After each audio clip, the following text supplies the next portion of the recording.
The Persian Empire stands as humanity's first true world empire. From the mountains of Iran emerged a civilization that would unite 3 continents under one crown. They gave the world its first charter of human rights. They created postal systems that connected India to Greece. Their gardens became paradise itself in human imagination. This is their complete story. The dawn of Persian civilization. Long before the great kings whose names echo through history, the Iranian plateau knew the footsteps of ancient peoples. The land that would birth the Persian Empire stretched vast and varied. Mountains rose like ancient guardians. Deserts spread golden and endless. Rivers carved fertile valleys through harsh terrain. This geography would shape everything that followed. The story begins in the mists of the 2nd millennium before the Common Era. Nomadic peoples moved south from the steppes of Central Asia. These Indo-European tribes brought horses and chariots. They brought new languages that would evolve into Persian. They brought customs that would blend with those of the peoples already living in these lands. The migration was not sudden. It unfolded across centuries. Wave after wave of these peoples entered the Iranian plateau. Among these migrating groups were 2 tribes whose names would define an age. The Medes settled in the northwest regions. The Persians chose the southwest in the land they called Parsa. Modern Fars province in Iran preserves this ancient name. These 2 peoples were cousins in language and custom, yet their destinies would intertwine in ways none could foresee. The Medes organized first into a recognizable state. By the 8th century, before the Common Era, they had formed a confederation of tribes. The Assyrian Empire, that great power of Mesopotamia, first recorded encounters with them. Assyrian records speak of the mighty Medes in their mountains. These early Medes paid tribute to Assyria. They provided horses for Assyrian armies, but they learned from their overlords too. They studied Assyrian military tactics. They observed how empires administered vast territories. The land of the Medes centered on Ecbatana, modern Hamadan. This city sat at the crossroads of ancient trade routes. Caravans passing between Mesopotamia and Central Asia stopped here. The city grew wealthy from trade. Its position in the Zagros Mountains made it nearly impregnable. 7 concentric walls protected it, each painted a different colour. The innermost walls, according to the Greek historian Herodotus, were plated with silver and gold. A leader named Deioces traditionally founded the Median kingdom around 700 before the Common Era. Stories tell of his wisdom in settling disputes. People came from far and wide seeking his judgment. His reputation for fairness grew so great that the Medes chose him as their first king. Whether Deioces was real or legendary matters less than what his story represents. The Medes were organizing. They were building institutions. They were creating the foundations of statehood. Deioces' son, Pharortes, expanded Median power. He brought more tribes under Median authority. He began pushing against Assyrian control. But Assyria remained the dominant force. The Assyrians defeated and killed Pharortes in battle. His son Cyaxares would prove different. Cyaxares transformed the Median military. He reorganized the army along professional lines. Spearmen, archers, and cavalry each formed distinct units. This was revolutionary for its time. Most armies were still tribal levies without specialized training. Cyaxares created something approaching a professional military force. He also formed an alliance that would change history. The Assyrian Empire had grown cruel and overextended. Its subjects groaned under heavy taxation. Its armies had devastated entire regions. Resentment simmered across the Near East. Cyaxares found a willing ally in Nabopolassar of Babylon. Together, Mede and Babylonian would bring down the Assyrian Colossus. The siege of Nineveh in 612 before the Common Era marked Assyria's death knell. The great city fell after 3 months. The Medes and Babylonians divided Assyrian territories between them. The Medes took the northern regions.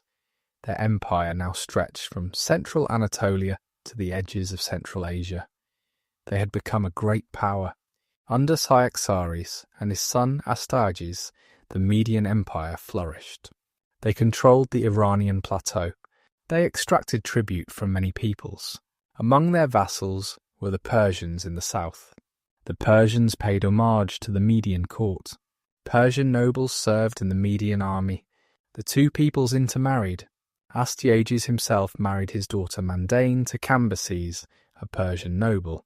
This marriage would produce Cyrus, later called the Great. But in these early years few would have predicted Persian ascendancy. The Persians seemed content as junior partners in the Median order. They governed their own affairs in Parsa. They maintained their distinct customs, but they acknowledged Median supremacy. The Persians had been establishing themselves in Parsa since at least the 9th century before the Common Era. The region they inhabited was more rugged than Media. Mountains dominated the landscape. Valleys provided limited agricultural land. This geography bred a hardy people. It also encouraged them to look outward for resources and opportunities. The early Persian kings bore the title King of Anshan. Anshan was an ancient Elamite city that the Persians had occupied. By taking this title, Persian rulers connected themselves to the deep history of the region. They were not merely newcomers but inheritors of ancient traditions. This pattern of adopting and adapting local customs would become a hallmark of Persian rule. Teispes, an early king of Anshan, divided his realm between his two sons. One line ruled in Parsa proper, the other controlled Anshan. This division might have weakened the Persians permanently. Instead, it created a system of distributed power that prevented any single faction from dominating. When Cyrus eventually united these branches, he inherited a realm already accustomed to complex governance. The Persians during this period were not the refined court culture they would become. They were warriors and horsemen. They lived simply compared to the Medes or Babylonians. The Greek historian Xenophon later romanticized this early Persian austerity. He described them eating simple meals. He praised their physical training. He admired their truthfulness.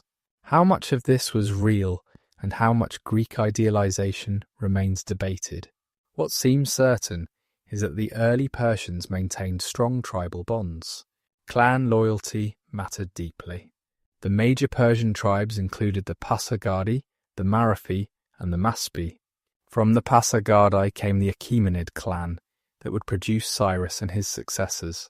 These tribal affiliations would remain important even at the height of empire. Persian nobles would trace their lineages back to these ancient clans. The Persians also maintained distinctive religious practices. While the Medes had begun adopting elements of Mesopotamian religion, the Persians kept older Iranian traditions. They revered Ahura Mazda, the wise lord. They maintained fire altars. They practiced sky burial, exposing corpses to birds rather than polluting earth or fire with burial or cremation. These practices would evolve into Zoroastrianism, but in this early period they remained tribal traditions rather than organized religion. The relationship between Medes and Persians in this period was complex. The Persians were vassals but not slaves. They maintained their own nobility, their own customs, their own military forces. Persian nobles could rise high in Median service. The cultures were similar enough to allow intermarriage and cultural exchange. Yet differences remained. The Medes had adopted more Mesopotamian influences. They built grand palaces. They developed elaborate court ceremonies. The Persians remained more connected to their nomadic roots. This dynamic would shift dramatically with the rise of Cyrus. But understanding this earlier period helps explain what followed. The Persian Empire did not emerge from nothing. It built upon Median foundations. It inherited administrative structures, military organizations, and diplomatic relationships. The Medes had shown that the Iranian peoples could create and maintain a great empire. The Persians would take this example and expand it beyond anything previously imagined. Trade routes crossing the Iranian plateau brought more than goods. They brought ideas. They brought technologies. They brought awareness of distant lands and peoples. The Persians absorbed influences from all directions. From the west came Mesopotamian writing systems and administrative techniques. From the north came Scythian horse-riding skills and military tactics. From the east came goods from India and Central Asia. This position at the crossroads of Eurasia would define Persian civilization. The economy of early Persia mixed pastoralism with agriculture. Sheep and goats grazed the hillsides. Cattle provided labour and wealth. Horses, those essential tools of war and communication, were bred with care. In the valleys, farmers grew barley and wheat. They cultivated fruit trees and grapevines. The development of Kyanite irrigation systems allowed agriculture in arid regions. These underground channels brought water from mountain aquifers to dry plains. Some Kyanites built in this period still function today. Social organisation remained largely tribal. Extended families formed the basic unit. Several families made up a clan. Clans combined into tribes. This structure provided social security and identity. It also created obligations. Warriors owed service to their clan chiefs. Chiefs owed protection to their followers. These reciprocal bonds held society together. Above the tribal structure, a nobility was emerging. These were families that controlled more land, more livestock, more followers. They provided military leadership. They administered justice. They collected taxes for the Median overlords. From these noble families would come the satraps and generals of the future empire. Their children learned riding and archery. They studied the traditions of their people. They prepared for leadership. The common people lived simpler lives. They herded animals. They farmed small plots. They served in tribal levies when called to war. Their homes were modest mud brick structures. Their possessions were few but practical. Yet they were free persons, not slaves. This tradition of free peasantry would continue under the empire. Unlike many ancient societies, Persia never relied heavily on slave labour. Women in early Persian society enjoyed more freedom than in many contemporary cultures. They could own property. They could conduct business. They could serve as witnesses in legal matters. Noble women especially wielded significant influence. They managed estates when men were at war. They arranged marriages that built political alliances. The respect for women visible in later Persian history had deep roots. Education was primarily oral and practical. Young men learned the traditions of their people through stories and songs. They trained in martial skills. They studied the movements of herds and the rhythms of seasons. To ride, to shoot, to speak the truth. This threefold education mentioned by Herodotus probably reflects genuine Persian values. Literacy was rare outside the noble class, but memory and oral tradition preserved law, custom, and history. The Persians understood themselves as part of a larger Iranian world.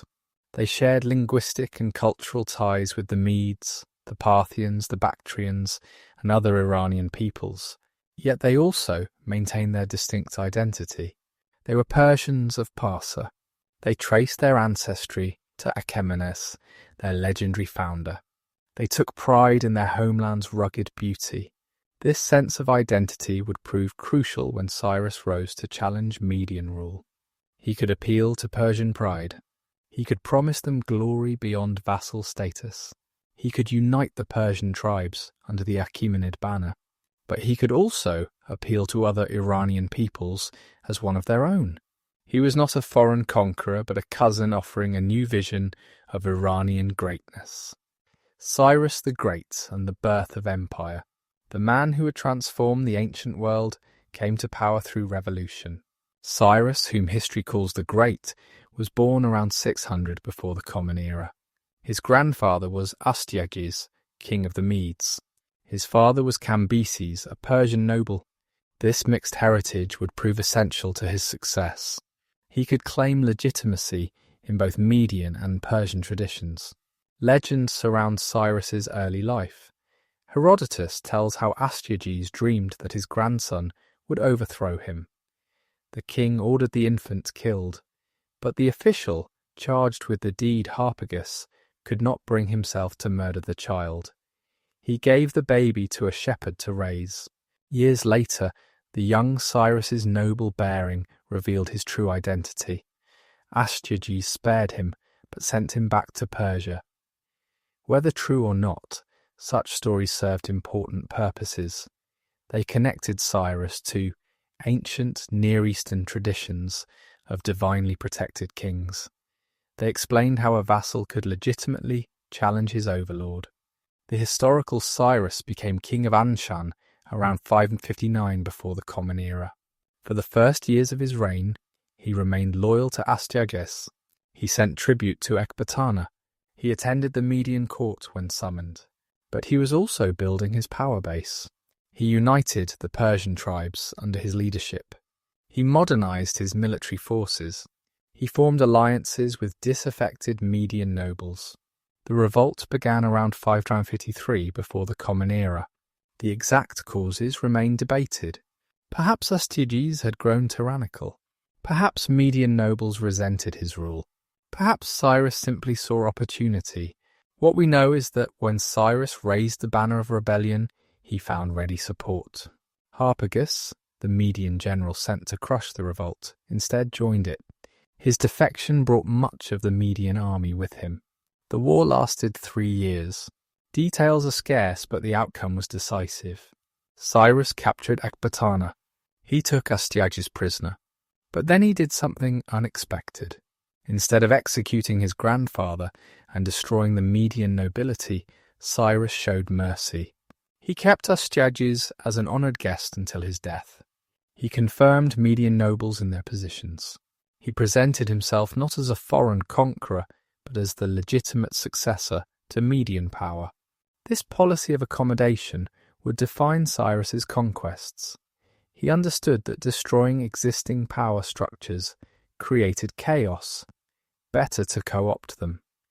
Better to rule through them. Better to present himself as a liberator rather than a conqueror. This approach required confidence. It required flexibility. It required a vision of empire based on diversity rather than uniformity. With Media secured, Cyrus looked west to Lydia. This kingdom in western Anatolia was fabulously wealthy.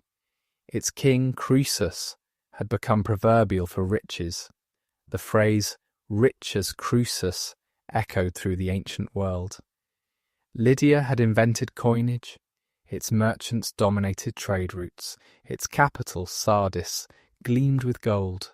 Croesus viewed the rise of Cyrus with alarm. The Median Empire had been Lydia's ally. Now an unknown Persian had overthrown the established order. Croesus consulted the famous oracle at Delphi. The oracle responded that if Croesus attacked the Persians, he would destroy a great empire. Encouraged, Croesus invaded Persian territory. The oracle proved correct, but not as Croesus expected. The empire destroyed was his own. Cyrus met the Lydian invasion with characteristic energy. The first battle proved indecisive. Croesus withdrew to Sardis for winter, dismissing his mercenary forces. He expected Cyrus to wait until spring to resume campaigning. Ancient armies rarely fought in winter, but Cyrus did not follow conventional wisdom. He pursued immediately. His rapid march caught Croesus completely unprepared. The Lydians scrambled to mount a defence. They deployed their famous cavalry, armoured horsemen who had dominated Anatolian battlefields for generations. Cyrus countered with an innovation. He placed camels at the front of his army. The Lydian horses, unfamiliar with the camel's scent, panicked and fled. The Persian infantry advanced and won the day. Sardis fell after a brief siege. Again, Cyrus showed mercy. He spared Croesus's life. Some sources say Croesus became Cyrus's advisor. Others claim he was sent to govern a distant province. Either way, the clemency impressed Greek observers. Here was a conqueror who did not massacre defeated enemies. The Greek cities of Ionia, previously subject to Lydia, now came under Persian rule. Most submitted peacefully, impressed by Cyrus's moderation. The conquest of Lydia brought the Persians to the Aegean Sea. For the first time, an Asian empire directly bordered the Greek world. This contact would have profound consequences. Greek merchants, artists, and intellectuals would serve Persian kings. Persian gold would influence Greek politics. The two civilizations would alternately clash and cooperate for centuries. But Cyrus could not linger in the west. Challenges arose on his empire's eastern borders. The nomadic peoples of Central Asia raided Persian territories. The rich cities of Bactria and Sogdiana needed to be secured. Cyrus spent several years campaigning in these regions. He founded cities to anchor Persian control. He built fortifications against nomadic incursions. He established the eastern boundaries that would largely define the Persian Empire. These eastern campaigns were hard fighting against mobile enemies in difficult terrain. The nomads knew their homeland. They could disappear into the steppes and deserts. They struck at supply lines and isolated garrisons. Cyrus had to adapt his tactics. He learned to use local allies who knew the terrain. He combined fortified strongpoints with mobile patrols. He offered generous terms to tribes that submitted peacefully. The eastern regions Cyrus conquered were not empty wilderness. Ancient cities like Balkh and Merv had existed for centuries. They controlled oasis agriculture and trade routes to India and China. By incorporating them, Cyrus connected the Iranian plateau to the wider Asian world. Persian merchants could now travel safely from the Mediterranean to the Indus River. With his eastern borders secured, Cyrus turned to his greatest prize, Babylon. This ancient city remained one of the world's largest and richest. Its walls were legendary. Its hanging gardens were considered a wonder of the world. Its scholars preserved thousands of years of Mesopotamian learning, but its current king, Nabonidus, had alienated many subjects. Nabonidus had neglected traditional religious duties. He spent years away from Babylon, living in the Arabian desert. He promoted the moon god Sin over Marduk, Babylon's traditional patron deity. The powerful priesthood of Marduk resented these changes. The merchant class suffered from disrupted trade. The army felt neglected. Discontent simmered throughout the empire. Cyrus presented himself as Marduk's chosen instrument to restore proper order. Persian propaganda, preserved in the Cyrus cylinder, proclaimed that Marduk had searched all lands for a righteous king. He chose Cyrus to end Nabonidus's impious rule. This message resonated with Babylonians yearning for traditional governance. The campaign was remarkably swift. Cyrus defeated Nabonidus's forces at Opis on the Tigris River. The city of Sippar surrendered without resistance. Then came the masterstroke. Cyrus's general Gobryas entered Babylon itself without a battle. The citizens welcomed the Persians as liberators. Nabonidus was captured trying to flee. Cyrus's entry into Babylon in 539 before the Common Era marked a triumph of propaganda as much as military might. He presented himself as a traditional Babylonian king. He participated in religious ceremonies. He ordered the restoration of temples. He returned confiscated property. The Cyrus cylinder, sometimes called the First Charter of Human Rights, proclaimed his benevolent policies. The cylinder's text reveals Cyrus's sophisticated approach to governance. He did not impose Persian customs on Babylonians. He ruled as a Babylonian king in Babylon, just as he ruled as a Median king in Media. He allowed deported peoples to return to their homelands. He permitted them to rebuild their temples. He respected local traditions while maintaining imperial unity. Among those who benefited from Cyrus's policies were the Jewish exiles in Babylon. Nebuchadnezzar had destroyed Jerusalem and deported much of Judah's population decades earlier. Cyrus allowed these exiles to return home. He provided funds to rebuild the temple in Jerusalem. Jewish texts praise him as a Messiah, an anointed one chosen by God. This positive relationship between Persians and Jews would endure for centuries. The incorporation of Babylon brought immense resources to the Persian Empire. Babylonian scribes provided administrative expertise. Babylonian astronomers contributed scientific knowledge. Babylonian merchants connected Persian trade networks to routes reaching Egypt and Arabia. The fusion of Persian military might with Babylonian civilization created a formidable combination. Cyrus established multiple capitals for his empire. Ecbatana remained important as the former Median centre. Babylon served as a major administrative hub, but Cyrus also built a new capital at Pasargadae in the Persian homeland. This city embodied his vision of Persian kingship. Its palaces combined Persian, Median, and Mesopotamian architectural elements. Its gardens, those famous Persian paradises, provided spaces for contemplation and pleasure. The tomb Cyrus built for himself at Pasargadae reflects his complex identity. Its design is simple, almost austere, compared to the elaborate tombs of Egyptian or Mesopotamian rulers. Yet its elevated position and careful proportions convey dignity and power. The inscription, now lost but recorded by classical authors, read, "O man, I am Cyrus, who founded the Persian Empire and was king of Asia. Grudge me not this monument." Cyrus's military reforms transformed ancient warfare.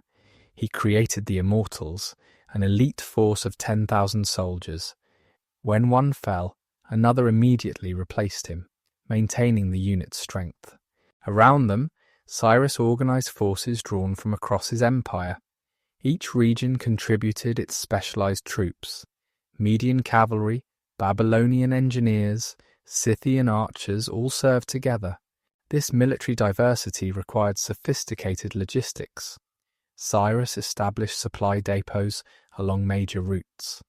He created a system where local governors provided provisions for passing armies. He standardized equipment where possible while allowing regional variations. The result was an army that could campaign across vast distances and diverse terrains. Cyrus also revolutionized military intelligence. He established networks of informants throughout his empire and beyond. These eyes and ears of the king reported on local conditions, potential threats, and opportunities. This intelligence allowed Cyrus to anticipate problems and strike swiftly when needed. The system would be refined by his successors, but originated with Cyrus. The administration Cyrus created balanced central control with local autonomy. He appointed satraps, or governors, to oversee major regions. These satraps were often local nobles who had submitted to Persian rule. They collected taxes, maintained order, and provided military levies. But they governed according to local customs and laws. This flexibility prevented the resentment that harsh uniformity would have created. Cyrus established a system of royal roads connecting his empire. These were not merely paths, but engineered highways with way stations, bridges, and regular patrols. Messages could travel from Sardis to Susa in a week using relays of mounted couriers. This communication network allowed unprecedented coordination across the vast empire. The economic policies of Cyrus encouraged trade and prosperity. He standardized weights and measures across regions. He protected merchant caravans from bandits. He reduced barriers to commerce between provinces. The peace his conquests brought, the Pax Persica, allowed trade to flourish. Goods moved freely from India to the Mediterranean. Cyrus's religious tolerance was revolutionary for its time. Most conquerors imposed their gods on subject peoples. Cyrus allowed all to worship as they chose. He even participated in local religious ceremonies when politically useful. This policy was both principled and practical. It reduced resistance to Persian rule. It allowed diverse peoples to see the empire as protector rather than oppressor. The question of Cyrus's personal beliefs remains debated. He invoked Ahura Mazda in Persian inscriptions. He honoured Marduk in Babylon. He respected the God of Israel. Was he a diplomatic polytheist? An early Zoroastrian? A practical politician using religion as a tool? The evidence supports multiple interpretations. What matters is that his tolerance became imperial policy. Cyrus died in 530 before the Common Era, campaigning against the Massagetae nomads near the Aral Sea. Accounts of his death vary. Herodotus claims he was killed in battle against Queen Thamyris, who allegedly filled his severed head with blood to quench his thirst for blood. Other sources suggest he died of wounds or illness during the campaign. His body was returned to Pasargadae and placed in the tomb he had prepared. The empire Cyrus left behind was without precedent. It stretched from the Aegean to the Indus, from the Caucasus to the Indian Ocean. It encompassed dozens of peoples, languages, and cultures. Yet it was not merely vast but also stable. Cyrus had created institutions and policies that could survive his death. He had shown that diversity could be a source of strength rather than weakness. Cambyses and the conquest of Egypt. The death of Cyrus the Great tested the new empire's stability. His son Cambyses had been carefully prepared for succession. He had served as governor of Babylon. He had led armies in his father's campaigns. He understood the complexities of ruling diverse peoples. Yet the transition of power in any new dynasty carries risks. Cambyses would face challenges both external and internal. Cambyses took the throne smoothly in 530 before the Common Era. His first act was completing his father's funeral rites at Pasargadae. The ceremony demonstrated continuity. The empire's various peoples sent representatives. They acknowledged Cambyses as the legitimate heir. This peaceful succession showed that Persian institutions could survive their founder. But Cambyses had a rival. His brother Bardia, also called Smerdis by Greek sources, possessed a strong claim to share power. Persian tradition allowed for divided inheritance. Some nobles preferred Bardia's gentler temperament to Cambyses' stern manner. The potential for civil war loomed. How Cambyses resolved this threat remains one of ancient history's mysteries. According to the official account inscribed by Darius at Behistun, Cambyses secretly murdered Bardia early in his reign. He then concealed the death from the public. This version claims a Magian priest named Gaumata later impersonated the dead prince. But many historians doubt this narrative. The truth may be that Bardia survived longer, perhaps ruling parts of the empire while Cambyses campaigned abroad. Whatever happened with Bardia, Cambyses soon turned his attention to Egypt. This ancient kingdom remained the only major power in the Near East outside Persian control. Its wealth was legendary. Its grain fed the Mediterranean world. Its gold mines produced enormous riches. Control of Egypt would complete Persian domination of the civilized world as then understood. Egypt under the 26th dynasty had experienced a renaissance. Native pharaohs had expelled foreign rulers. They had restored ancient temples and traditions. Trade flourished. Art and literature revived. The pharaoh Amasis had created a powerful navy. He had formed alliances with Greek cities. Egypt seemed secure behind its deserts and sea. But Cambyses had inherited his father's intelligence network. He knew Egypt's weaknesses. The native Egyptian warrior class resented Greek mercenaries who received better pay. The powerful priesthood disagreed with some of Amasis's religious reforms.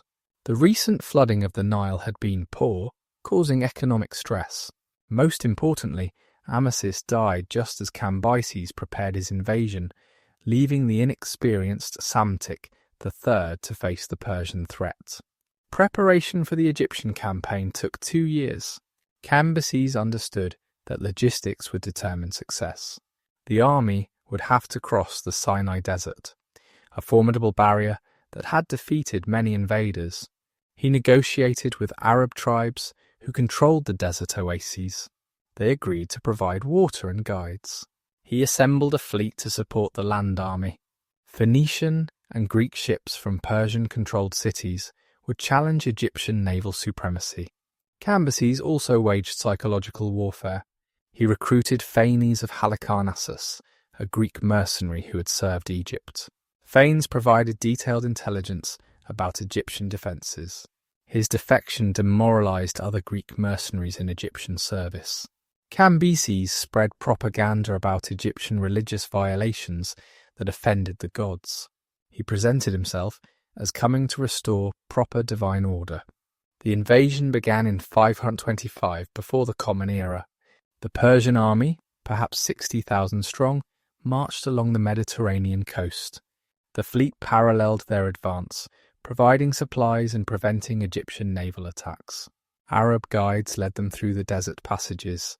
The coordination of land and sea forces demonstrated Persian organisational sophistication.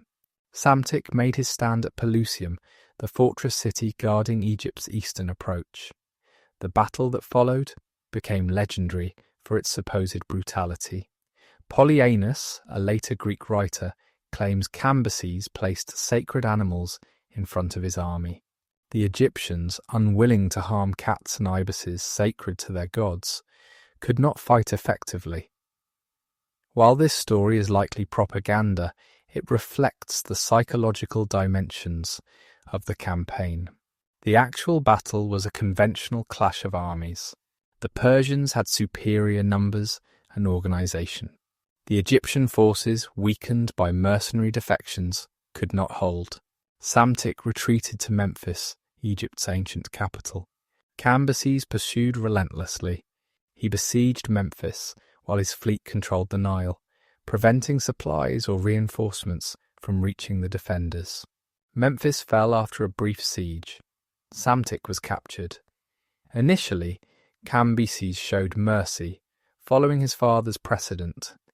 He allowed Psamtik to live as a vassal ruler, but when Psamtik attempted to organise resistance, Cambyses had him executed. This harsher approach would characterise much of Cambyses' Egyptian policy. With Lower Egypt conquered, Cambyses pushed south into Upper Egypt. The ancient cities of Thebes and Elephantine submitted without resistance. Local governors who surrendered kept their positions. Those who resisted faced harsh punishment. Cambyses understood that Egypt's vast size and population required local collaboration. He could not rule solely through Persian officials. Cambyses attempted to legitimize his rule in Egyptian terms. He took pharaonic titles. He participated in religious ceremonies at Memphis. He consulted with priests about proper rituals. An inscription from the official Uja Horusnet describes Cambyses as respecting Egyptian traditions. He ordered the restoration of temples damaged in the fighting. He maintained support for the sacred bull cults central to Egyptian religion.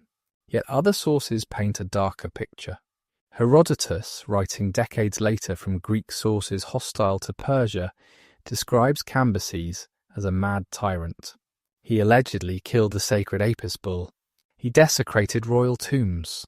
He mocked Egyptian customs. These stories likely exaggerate, but they may reflect real tensions. Cambyses faced the difficult balance between respecting local traditions and maintaining Persian authority. The administration Cambyses established in Egypt followed Persian precedents, while adapting to local conditions. He appointed a Persian satrap, Ariandes, to oversee the province, but day-to-day governance remained in Egyptian hands. Local nomarchs continued administering their districts. Egyptian scribes maintained tax records. Egyptian judges applied Egyptian law in most cases. The Persian conquest brought Egypt into a vast economic network. Egyptian grain now fed Persian armies. Egyptian gold filled Persian treasuries. But trade also flowed the other direction. Persian textiles reached Egyptian markets. Mesopotamian innovations in irrigation improved Egyptian agriculture. The integration benefited both conqueror and conquered. Cambyses used Egypt as a base for further expansion. He sent expeditions south into Nubia. The kingdom of Kush, which had once ruled Egypt, now paid tribute to Persia. He planned campaigns west into Libya and south to the Ethiopian highlands. These regions had traded with Egypt for millennia. Now Cambyses sought to control them directly. The Libyan campaign succeeded partially. The Greek city of Cyrene submitted to Persian rule. The Libyans of the coast acknowledged Persian supremacy. But an army sent to capture the oracle of Ammon at Siwa disappeared in the desert. Herodotus claims 50,000 men were buried by a sandstorm. More likely, the force was smaller and fell victim to poor planning and hostile guides. The disaster showed the limits of Persian power in the deep desert. The Ethiopian expedition also faced difficulties. Cambyses marched south along the Nile, but the Ethiopians had retreated, taking supplies with them. The Persian army found no food in the barren landscape. Soldiers resorted to eating pack animals, then leather equipment. Finally, Herodotus claims, they drew lots to cannibalize each other. Cambyses abandoned the campaign. While Herodotus exaggerates, the Ethiopian failure was real. These setbacks affected Cambyses' reputation and possibly his mental state. The careful planner of the Egyptian conquest became increasingly erratic. He ordered harsh punishments for minor offences. He suspected plots everywhere. He alienated Egyptian priests with demands for temple treasures to fund his campaigns. The man who had started as a legitimate pharaoh became seen as a foreign oppressor.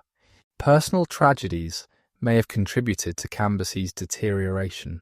His sister-wife Roxana died under mysterious circumstances. Some sources claim he killed her in a rage. Others suggest she died in childbirth or from illness. His brother Bardia's fate, whether murdered early or still alive, haunted him. The isolation of absolute power in a foreign land took its toll.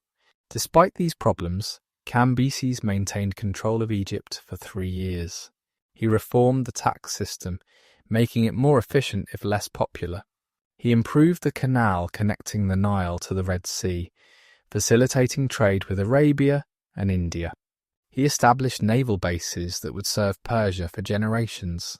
His reign, while troubled, integrated Egypt permanently into the Persian imperial system. News from the Persian heartland interrupted Cambyses' Egyptian sojourn. A man claiming to be Bardia had risen in rebellion. He had seized control of Media and Persia. Many nobles had acknowledged him as king. The eastern provinces wavered in their loyalty. The empire Cyrus built threatened to fragment. Cambyses had to return immediately or lose everything. The journey home became a death march. Cambyses rushed north through Syria with his main army. Near Mount Carmel, disaster struck. The ancient sources disagree on details. Herodotus says Cambyses accidentally wounded himself with his sword while mounting his horse. The wound festered and turned gangrenous. Others suggest assassination or suicide. Whatever the cause, Cambyses died in 522 before the Common Era. Before dying, Cambyses allegedly gathered his nobles. He told them that Bardia was dead, that the current claimant was an impostor. He begged them to prevent the Medes from reclaiming supremacy over Persians. But his words carried little weight. Many suspected Cambyses lied about his brother's death. The army disbanded. Nobles returned to their provinces to watch events unfold. The man claiming to be Bardia ruled for 7 months. He reduced taxes throughout the empire. He exempted provinces from military service for 3 years. These popular measures won widespread support. Yet he never left the palace in Media. He avoided those who'd known the real Bardia personally. This secretive behaviour fueled doubts about his identity. A group of 7 Persian nobles, led by Darius, from a collateral branch of the Achaemenid family, decided to act. They believed or claimed to believe that the ruler was indeed an impostor. They infiltrated the palace and killed him. Darius then claimed the throne, asserting his distant relationship to Cyrus. But his accession triggered widespread revolts. The empire nearly dissolved. Cambyses' legacy proved mixed. He had added Egypt, the ancient world's richest kingdom, to the Persian Empire. He had demonstrated that Persian power could project across deserts and seas. He had begun the integration of Egyptian and Persian administrative systems. Yet his harsh methods and mysterious death created instability. The succession crisis following his death nearly destroyed everything Cyrus had built.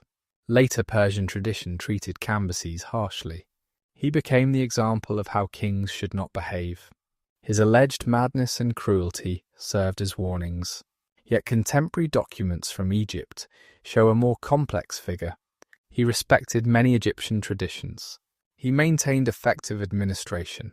He might have been remembered differently if not for the succession crisis. The conquest of Egypt marked a crucial transformation in the Persian Empire. No longer was it merely a coalition of Iranian peoples with Mesopotamian additions. It now encompassed one of humanity's oldest civilizations. Egyptian ideas about divine kingship influenced Persian royal ideology. Egyptian art and architecture inspired Persian creators. Egyptian administrative practices, refined over millennia, improved Persian governance. Darius the Great, the organizer, the man who saved the Persian Empire from dissolution, was not born to rule. Darius came from a collateral branch of the Achaemenid family. His father Hystaspes governed Parthia. His lineage was noble but not royal, yet within 18 months of seizing power, he had defeated 9 rebel kings and reunited the empire. His organizational genius would transform Persian administration and create structures lasting centuries. The crisis Darius faced in 522 before the Common Era was existential. Alam declared independence under Ashina.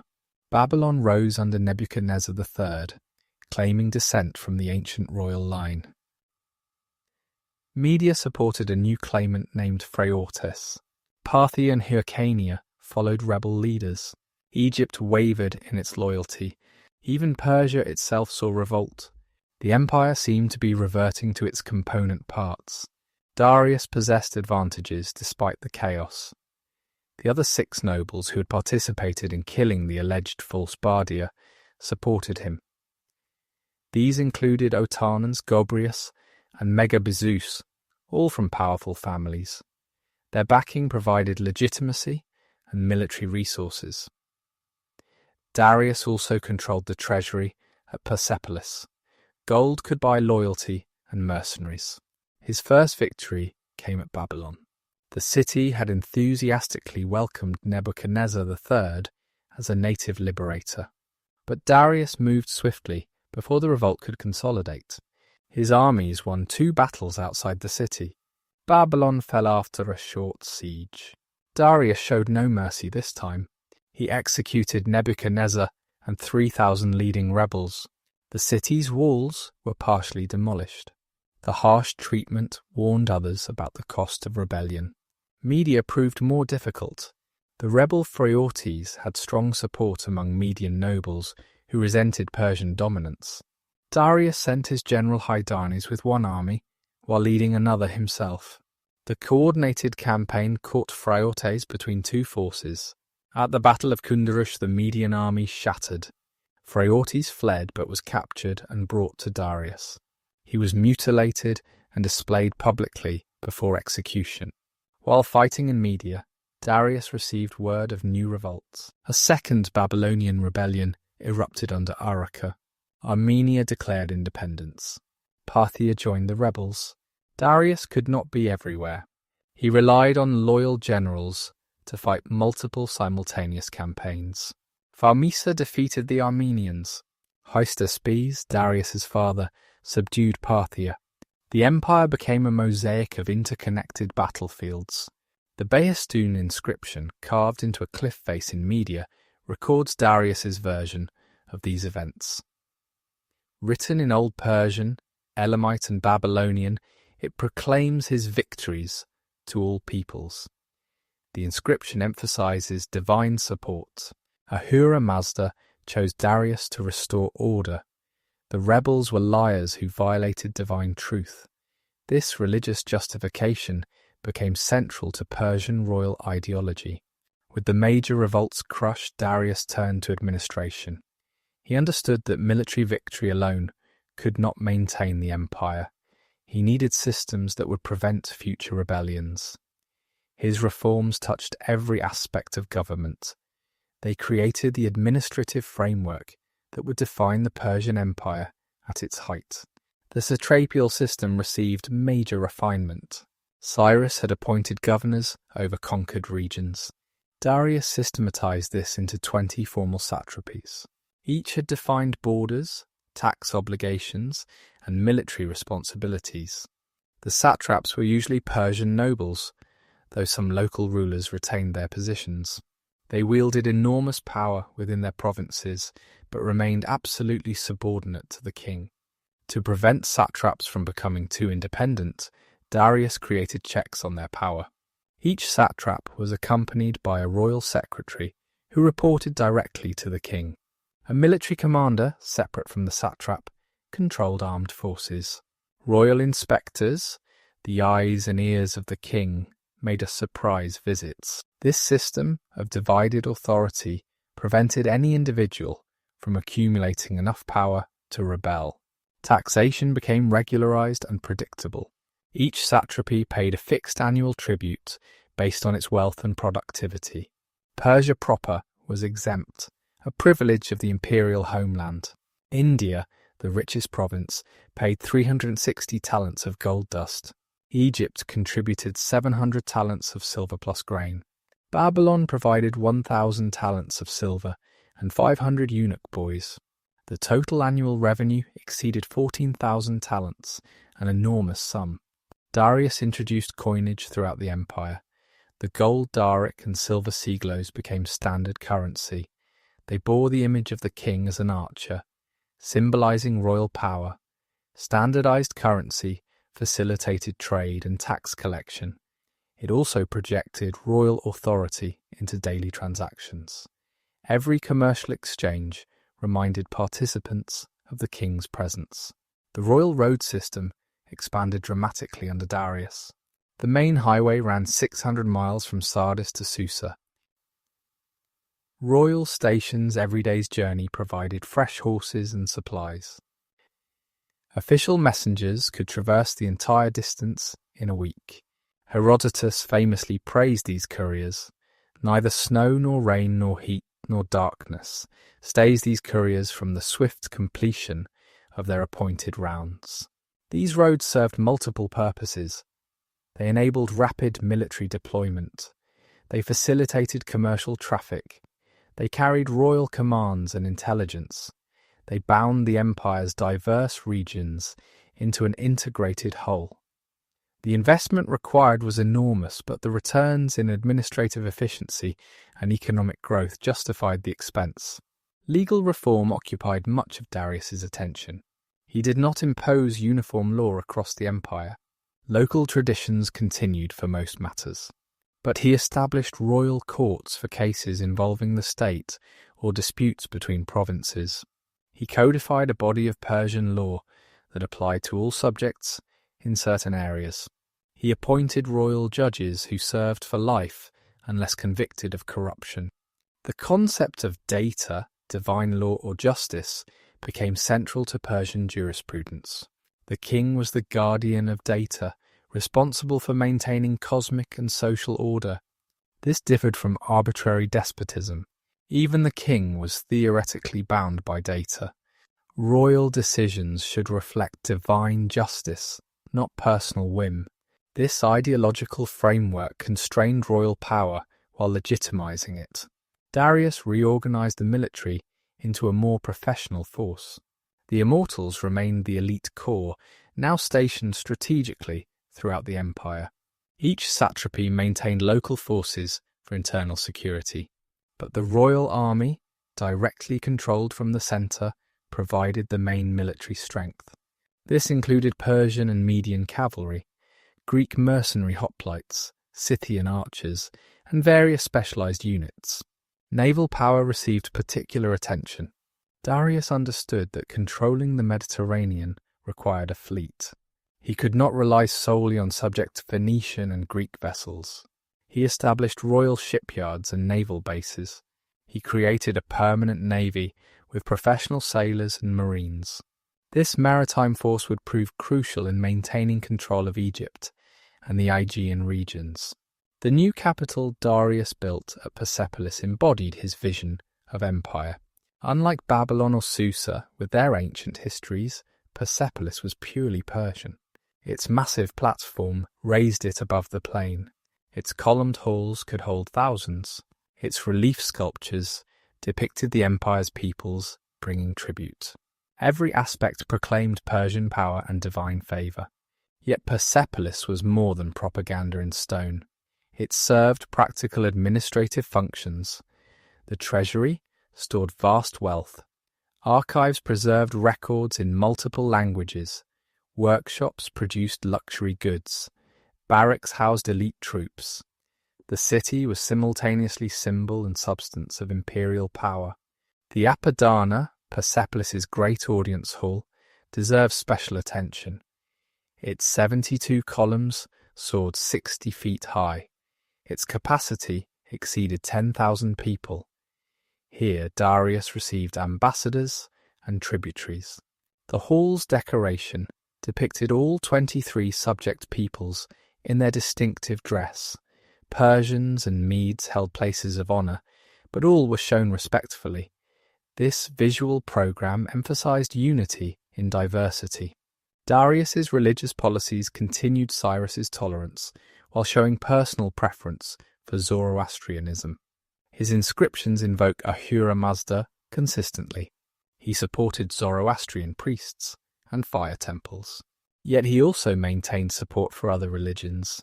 He confirmed privileges for Jewish temple priests. He consulted Babylonian astronomers. He respected Egyptian deities. This multiplicity served both principled and practical ends. The economic development under Darius was remarkable. Safe roads and standardized currency encouraged trade. Agricultural production increased through irrigation projects and land grants. Craft production flourished in urban centres. The empire's vast extent created the world's largest integrated market. Goods moved freely from India to Greece, from Central Asia to Ethiopia. Darius encouraged technological and cultural exchange. Egyptian physicians served at the Persian court.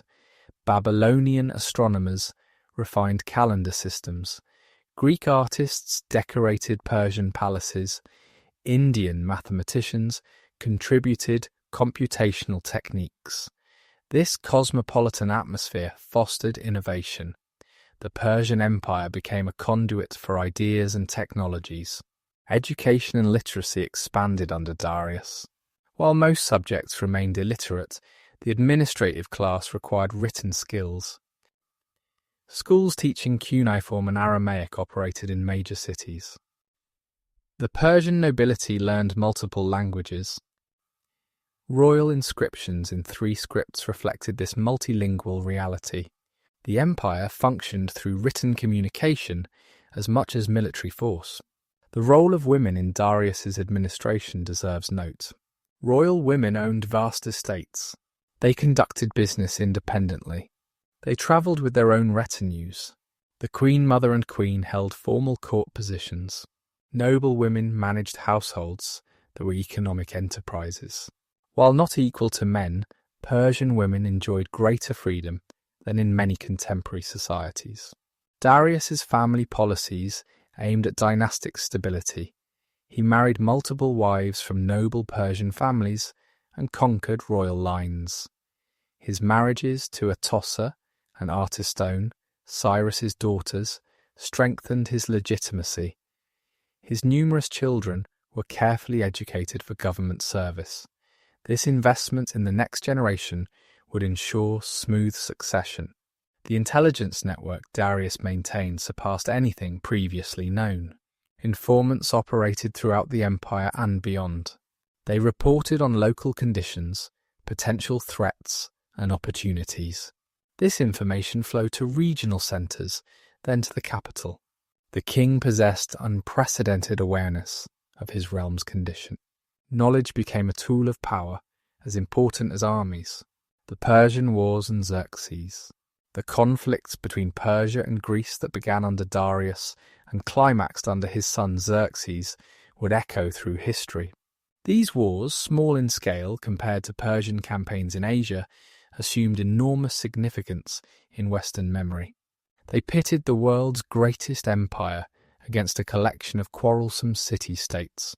The unexpected Greek resistance would define both civilizations' self-understanding. The roots of conflict lay in Anatolia. The Greek cities of Ionia had prospered under Persian rule initially. They maintained local governance. They profited from access to Persian markets. But by 500 before the Common Era, resentment was growing. Persian-appointed tyrants ruled many cities. Tribute obligations seemed burdensome. The mainland Greek cities, especially Athens, encouraged dreams of freedom. The spark came from Aristagoras, tyrant of Miletus. Facing personal difficulties with the satrap Artaphernes, he chose rebellion over disgrace. He proclaimed the liberation of Ionia. He overthrew tyrants throughout the region. He appealed to mainland Greece for support. Most cities refused, understanding the hopelessness of challenging Persia. Eretria contributed 5. This small assistance would have enormous consequences. The rebels achieved initial success. They marched inland and burned Sardis, the satrapial capital. The fire accidentally destroyed a temple of Cybele, the local goddess. This sacrilege outraged Anatolians who might otherwise have supported the Greeks. Persian forces rallied. The Greeks retreated to the coast. The Athenian and Eretrian ships sailed home, abandoning the rebellion. Darius responded methodically. Persian armies systematically reduced rebel cities. The Persian fleet, primarily Phoenician and Egyptian vessels, defeated the Ionian navy at Lade. Miletus fell after a siege. Its population was deported to Mesopotamia. Other cities surrendered and received lighter punishment. By 493, before the Common Era, the revolt was crushed. But Darius did not simply restore the status quo.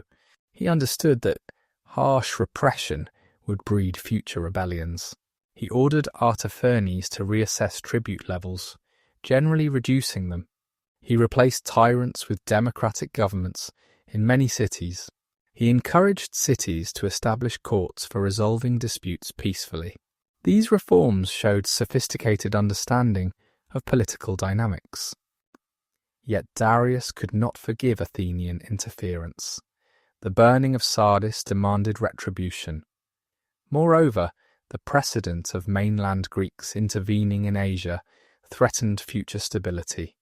Herodotus claims Darius ordered a servant to remind him daily, "Master, remember the Athenians." Whether true or not, the story captures Persian determination to punish Athens. The first Persian expedition against Greece in 492, before the Common Era, faced natural rather than human obstacles.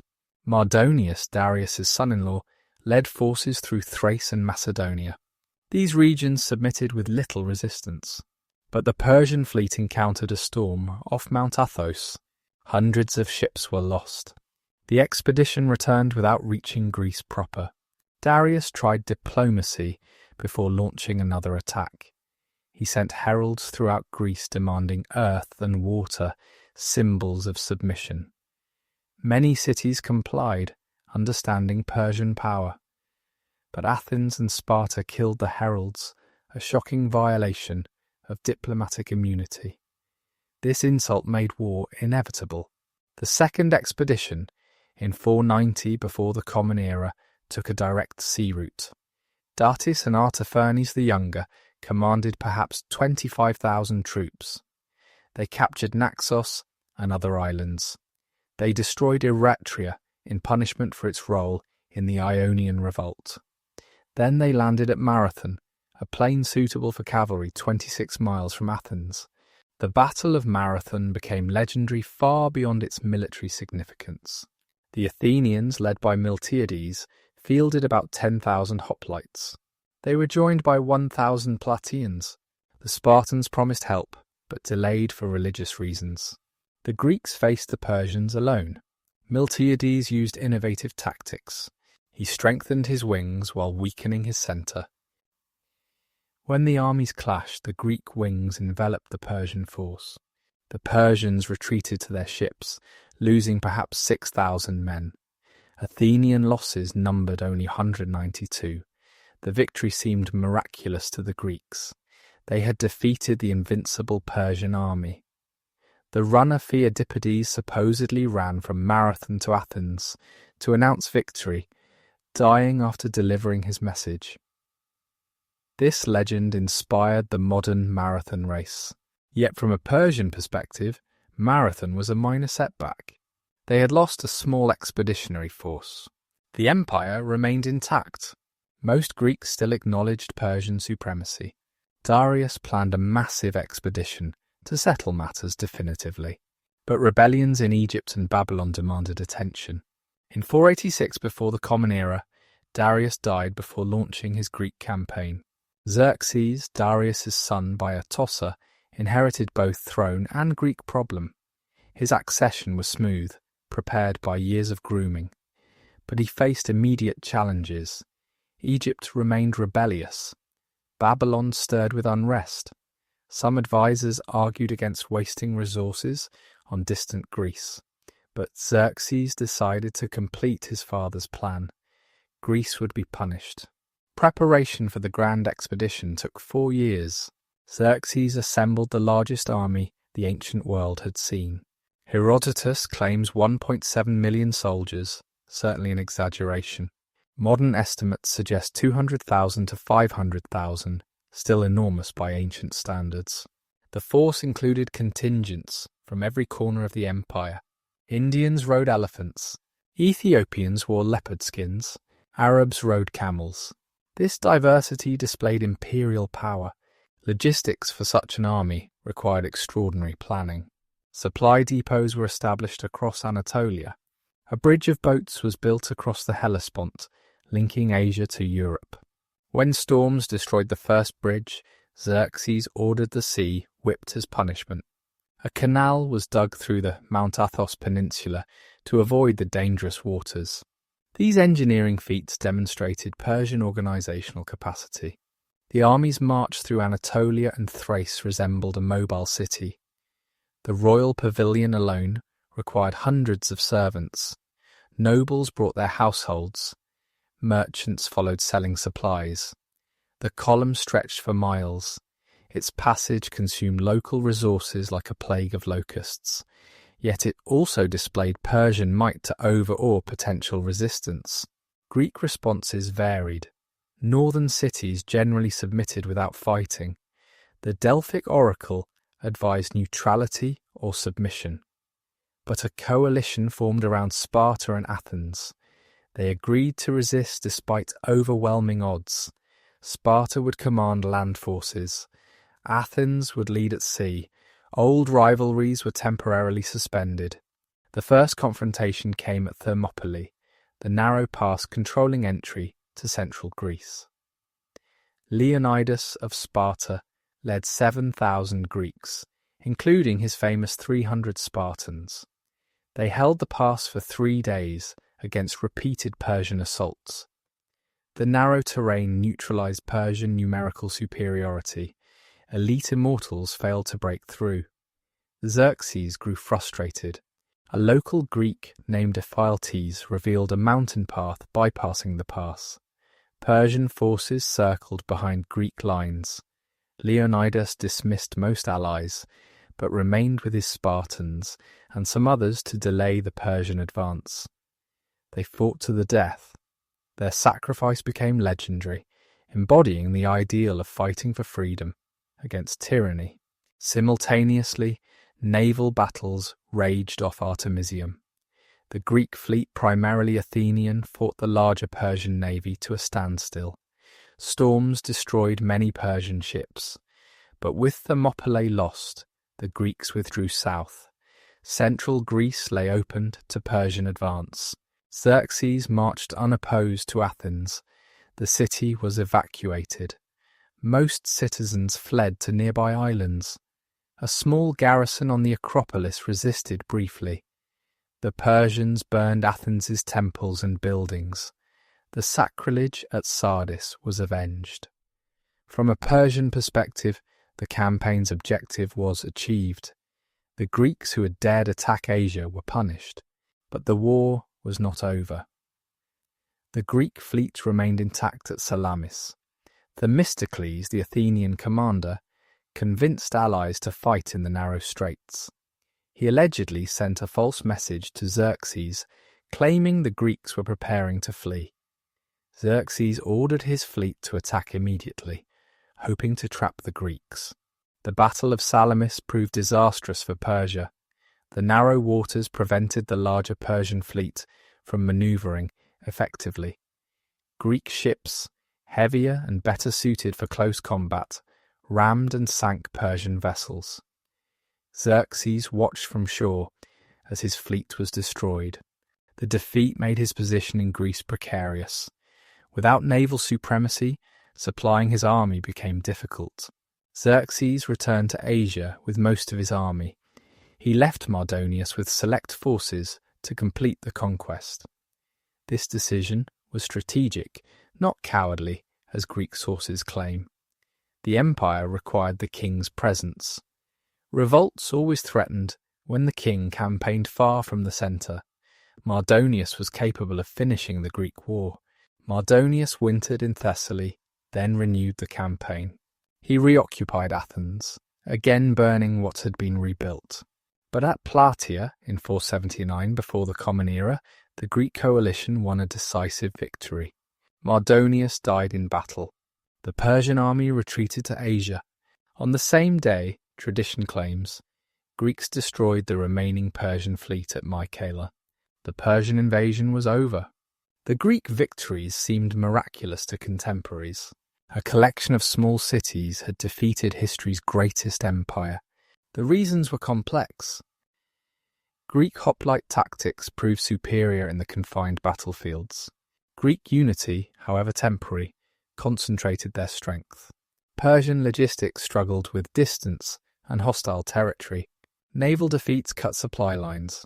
But most importantly for Greeks, this was existential war. For Persia, it was a peripheral campaign.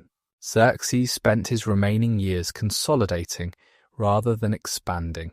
He completed building projects at Persepolis. He maintained order in the satrapies. He suppressed occasional revolts. But the Greek failure marked the empire's high water mark. Never again would Persian armies march so far west. The Persian War's impact on Greece was transformative.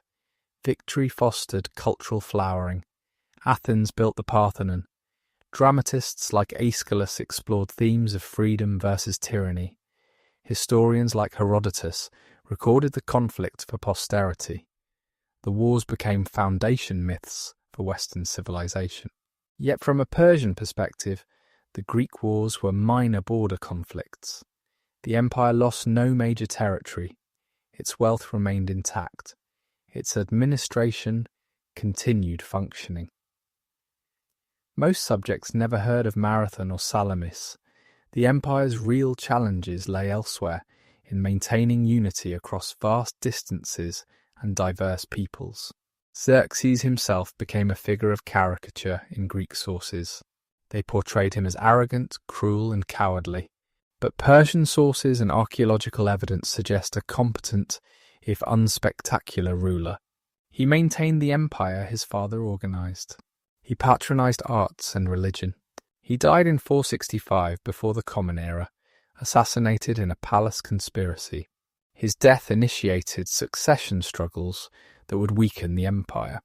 The Middle Achaemenid period, the century following Xerxes, saw the Persian Empire maintain its position as the ancient world's dominant power while facing increasing internal challenges.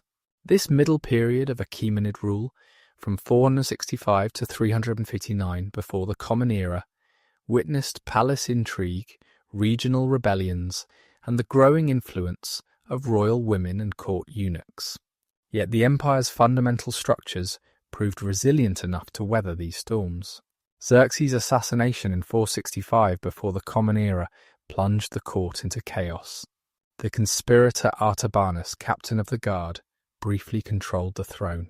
He killed Xerxes' eldest son Darius, but Artaxerxes, another son, discovered the plot and eliminated Artabanus.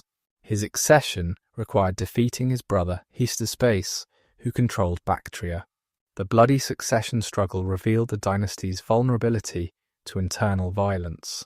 Artaxerxes I, called Longhand presumably for a physical characteristic, ruled for 40 years. His reign began with crisis. Egypt revolted under Inaros, a Libyan dynast claiming pharaonic descent. The rebels defeated and killed the satrap Achaemenes, Artaxerxes' uncle. They appealed to Athens for support. The Athenians, emboldened by their earlier victories, sent a fleet to assist. The Egyptian rebellion lasted 6 years. Initial rebel successes captured Memphis. Persian forces retreated to the citadel, but Artaxerxes dispatched Megabyzus with a large army. The Persians systematically reconquered the delta. They trapped the Athenian fleet and destroyed it. Inaros was captured and crucified. The rebellion's failure demonstrated that Persia remained capable of projecting power to its peripheries. Yet the Egyptian revolt revealed structural problems. Provincial populations increasingly resented Persian rule. Local elites sought opportunities for independence. Greek interference complicated imperial management. Artaxerxes responded with a dual policy of harsh suppression and diplomatic accommodation. Rebels faced severe punishment, but those who remained loyal received rewards. Artaxerxes' relationship with Greece evolved from confrontation to manipulation. He understood that unified Greek resistance threatened Persian interests. But divided Greeks could be useful tools. Persian gold began flowing to Greek cities. Sparta received funds to challenge Athenian power. Athens got support when Sparta grew too strong. This policy of maintaining Greek balance prevented any single power from dominating. The Peace of Callias in 449 before the Common Era formalized Persian-Greek relations. While the treaty's exact terms remained debated, it apparently established spheres of influence. Persia agreed not to send fleets into the Aegean. Athens promised not to attack Persian territory. Greek cities in Asia remained under Persian control, but received autonomy. This compromise recognized realities both sides could accept. Internally, Artaxerxes faced the growing power of court factions. The Queen Mother Amestris wielded enormous influence. She controlled vast estates and maintained her own military forces. Court eunuchs, especially the influential Artaxerxes, shaped royal decisions. Provincial satraps built regional power bases. The king had to balance these competing interests while maintaining central authority. The Jewish community in the empire experienced significant developments during Artaxerxes' reign. He authorized Ezra the scribe to return to Jerusalem with authority to enforce Jewish law. Later, he appointed Nehemiah as governor of Judah. Nehemiah rebuilt Jerusalem's walls, despite opposition from neighboring peoples. These actions reflected Persian policy of supporting loyal minorities as counterweights to potentially rebellious majorities. Artaxerxes died in 424 before the Common Era, initiating another succession crisis. His son, Xerxes II, ruled only 45 days before being assassinated by his half-brother Sogdianus. Sogdianus lasted 6 months before falling to another half-brother, Ochus, who took the throne name Darius II. These rapid changes revealed the dynasty's instability. Legitimacy came from controlling the palace and army, not clear succession rules. Darius II, called Nothus meaning bastard, ruled from 423 to 404 before the Common Era. His reign coincided with the Peloponnesian War between Athens and Sparta. Darius skillfully exploited this conflict. Persian subsidies kept the war going, exhausting both Greek powers. The satrap Tissaphernes became a master of playing Greeks against each other. The figure of Tissaphernes exemplifies the semi-independent satraps of this period. Governing Western Anatolia, he conducted his own foreign policy within broad imperial guidelines. He negotiated with Spartans and Athenians. He raised armies and fleets. He accumulated vast wealth. Yet he remained loyal to the crown, understanding that his power derived from imperial appointment. Another powerful satrap was Pharnabazus, governing the Hellespont region. He competed with Tissaphernes for influence while both served imperial interests.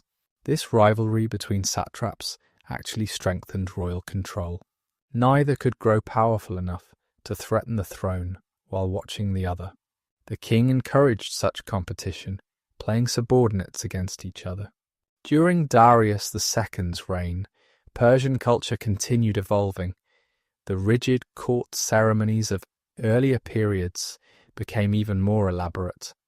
The king appeared increasingly isolated from subjects. Access required navigating complex protocols. Prostration before the royal presence became mandatory. These rituals reinforced royal divinity and distance. Yet beneath ceremonial rigidity, Persian society showed dynamism. Trade flourished along routes secured by imperial power. Cities grew with diverse populations. Aramaic became the empire's lingua franca, facilitating communication across linguistic boundaries. Cultural synthesis produced new art forms combining Persian, Mesopotamian, Egyptian, and Greek elements. The role of women in this period deserves special attention. Parysatis, wife of Darius II, wielded unprecedented influence. She owned estates across the empire. She commanded military forces. She influenced appointments and policies. Her power derived partly from producing male heirs, but extended far beyond maternal influence. She represented a new model of female political engagement. Religious developments during the Middle Achaemenid period remain debated. Zoroastrianism certainly influenced royal ideology. Inscriptions invoke Ahura Mazda consistently. Fire altars appear in royal imagery, but the religion's exact form remains unclear. Was it the dualistic system described in later texts, or something more fluid? The empire's religious diversity makes definitive answers difficult. What seems certain is religious tolerance remained official policy. Jews rebuilt their temple with imperial support. Babylonians maintained their traditional cults. Egyptians practiced ancient rituals. Greeks worshipped their gods in Asian cities. This pluralism was pragmatic. Suppressing diverse religions would have required enormous resources and provoked resistance. The military during this period evolved from the citizen levies of Cyrus's time toward professional forces. Mercenaries, especially Greek hoplites, became increasingly important. These soldiers fought for pay, not patriotism. They served whoever offered gold. This professionalization made armies more effective, but less politically reliable. Mercenaries might switch sides if offered better terms. Naval power remained crucial for controlling the Mediterranean provinces. The Persian fleet, based primarily in Phoenician cities, maintained superiority in eastern waters. But Greek naval innovations and tactics posed ongoing challenges. The expense of maintaining a large fleet strained imperial resources. Some satraps built their own naval forces, further decentralizing military power. Economic challenges mounted during the Middle Period. The vast empire required enormous administrative expenses.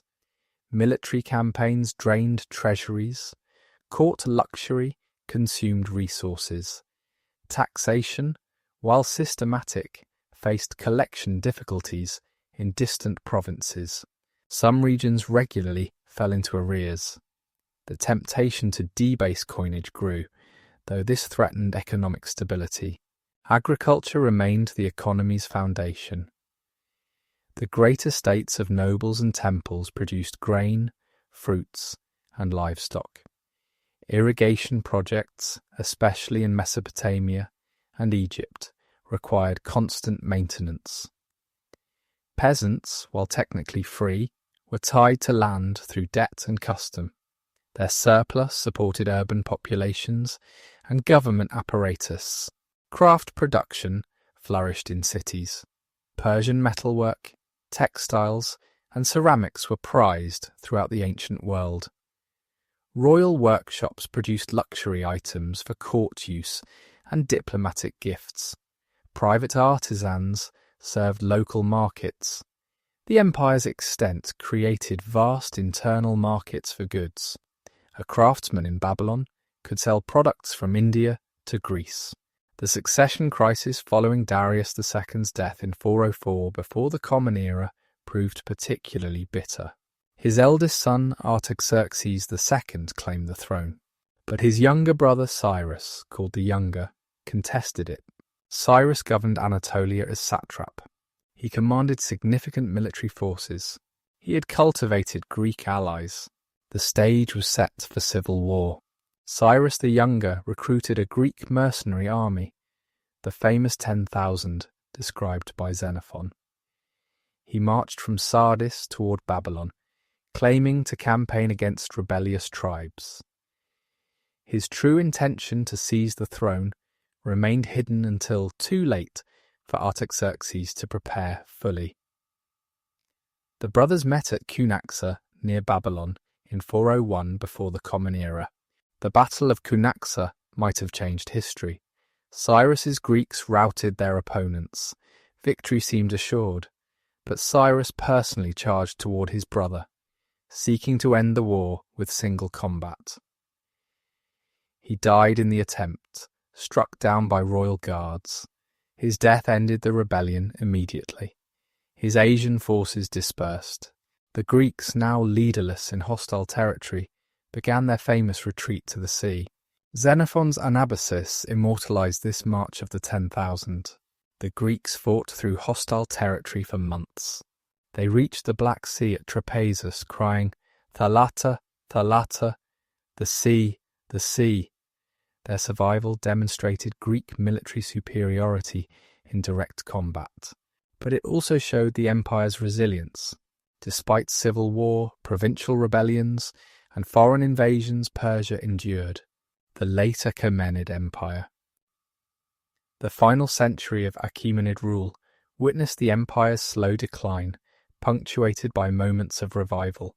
From the long reign of Artaxerxes II through the brief restoration under Artaxerxes III to the final collapse under Darius III, this period saw increasing regionalism, court decadence, and external pressures.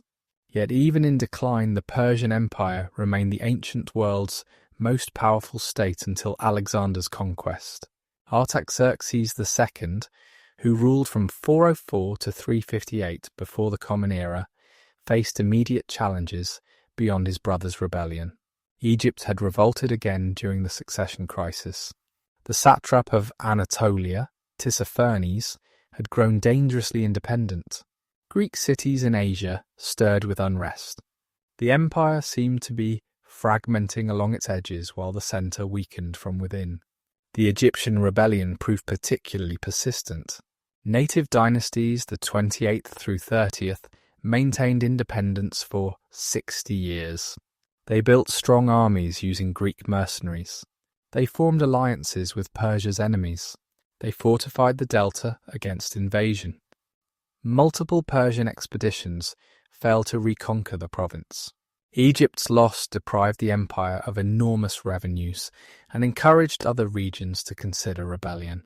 In Anatolia, the aftermath of Cyrus the Younger's revolt created complications. Tissaphernes received expanded authority as reward for loyalty, but his harsh rule alienated Greek cities. Sparta, now free from the Peloponnesian War, sent forces to protect these Greeks.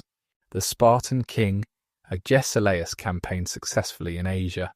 Persian forces struggled against disciplined Greek hoplites. Artaxerxes responded with gold rather than armies. Persian subsidies encouraged Thebes, Corinth, and Athens to attack Sparta. The Corinthian War forced Agesilaus to return home. Persian money rebuilt the Athenian fleet. Naval battles in the Aegean distracted Sparta from Asian adventures. This strategy of using Greeks against Greeks proved more effective than direct military confrontation. The king's peace of 387 before the Common Era marked Persian diplomatic triumph. Artaxerxes dictated terms to exhausted Greek cities. All Greek cities in Asia returned to Persian control. Island cities remained autonomous but paid tribute. Most significantly, the Persian king became guarantor of peace in Greece. Any city violating the treaty faced Persian intervention. The empire had recovered from Cyrus the Younger's rebellion and reasserted dominance. Yet internal problems festered. The satraps had grown increasingly autonomous during the civil war. Many built personal armies.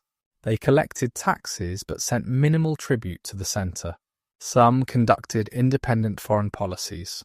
The Great Satraps' revolt from 366 to 360 before the Common Era saw multiple governors rebel simultaneously.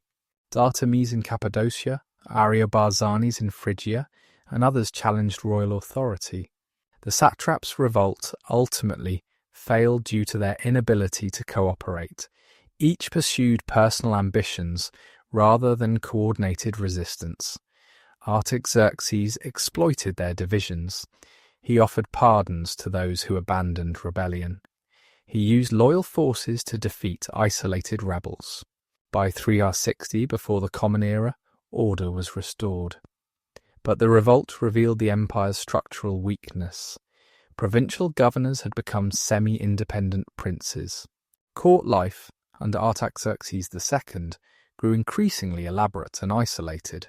The king reportedly had 365 concubines, one for each night of the year. Court eunuchs managed the vast household. Elaborate ceremonies governed every royal action. The king ate alone, separated from guests by curtains. This isolation bred paranoia and intrigue. Palace conspiracies multiplied. The influence of royal women reached unprecedented levels. Queen Stateira wielded official power, but the Queen Mother Parysatis exercised even greater influence. She had supported Cyrus the Younger's rebellion. After its failure, she worked tirelessly to destroy those she blamed for her favourite son's death. She allegedly poisoned Stateira at a dinner party. Her machinations destabilized the court for decades.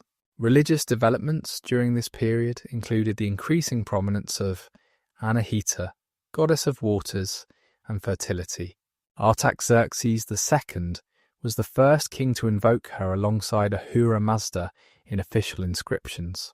Temples to Anahita appeared throughout the empire. Her cult attracted diverse peoples. This religious innovation perhaps reflected attempts to create unifying imperial cults. The succession struggle following Artaxerxes II's death in 358 before the Common Era proved particularly vicious. He had numerous sons by different mothers. The designated heir Darius was executed for conspiracy. Another son, Ariaspes, committed suicide under pressure. Finally, Ochus seized power through systematic elimination of rivals. He took the throne name Artaxerxes III. Artaxerxes III ruled from 358 to 338 before the Common Era with unprecedented brutality. He executed most of his relatives to prevent challenges. He crushed regional rebellions mercilessly, but his harsh methods temporarily restored central authority. He reconquered Egypt in 343 before the Common Era, ending 60 years of independence. He forced Greek cities to acknowledge Persian supremacy. The empire seemed to be recovering its strength. The reconquest of Egypt required massive preparation. Previous expeditions had failed due to inadequate forces and poor coordination.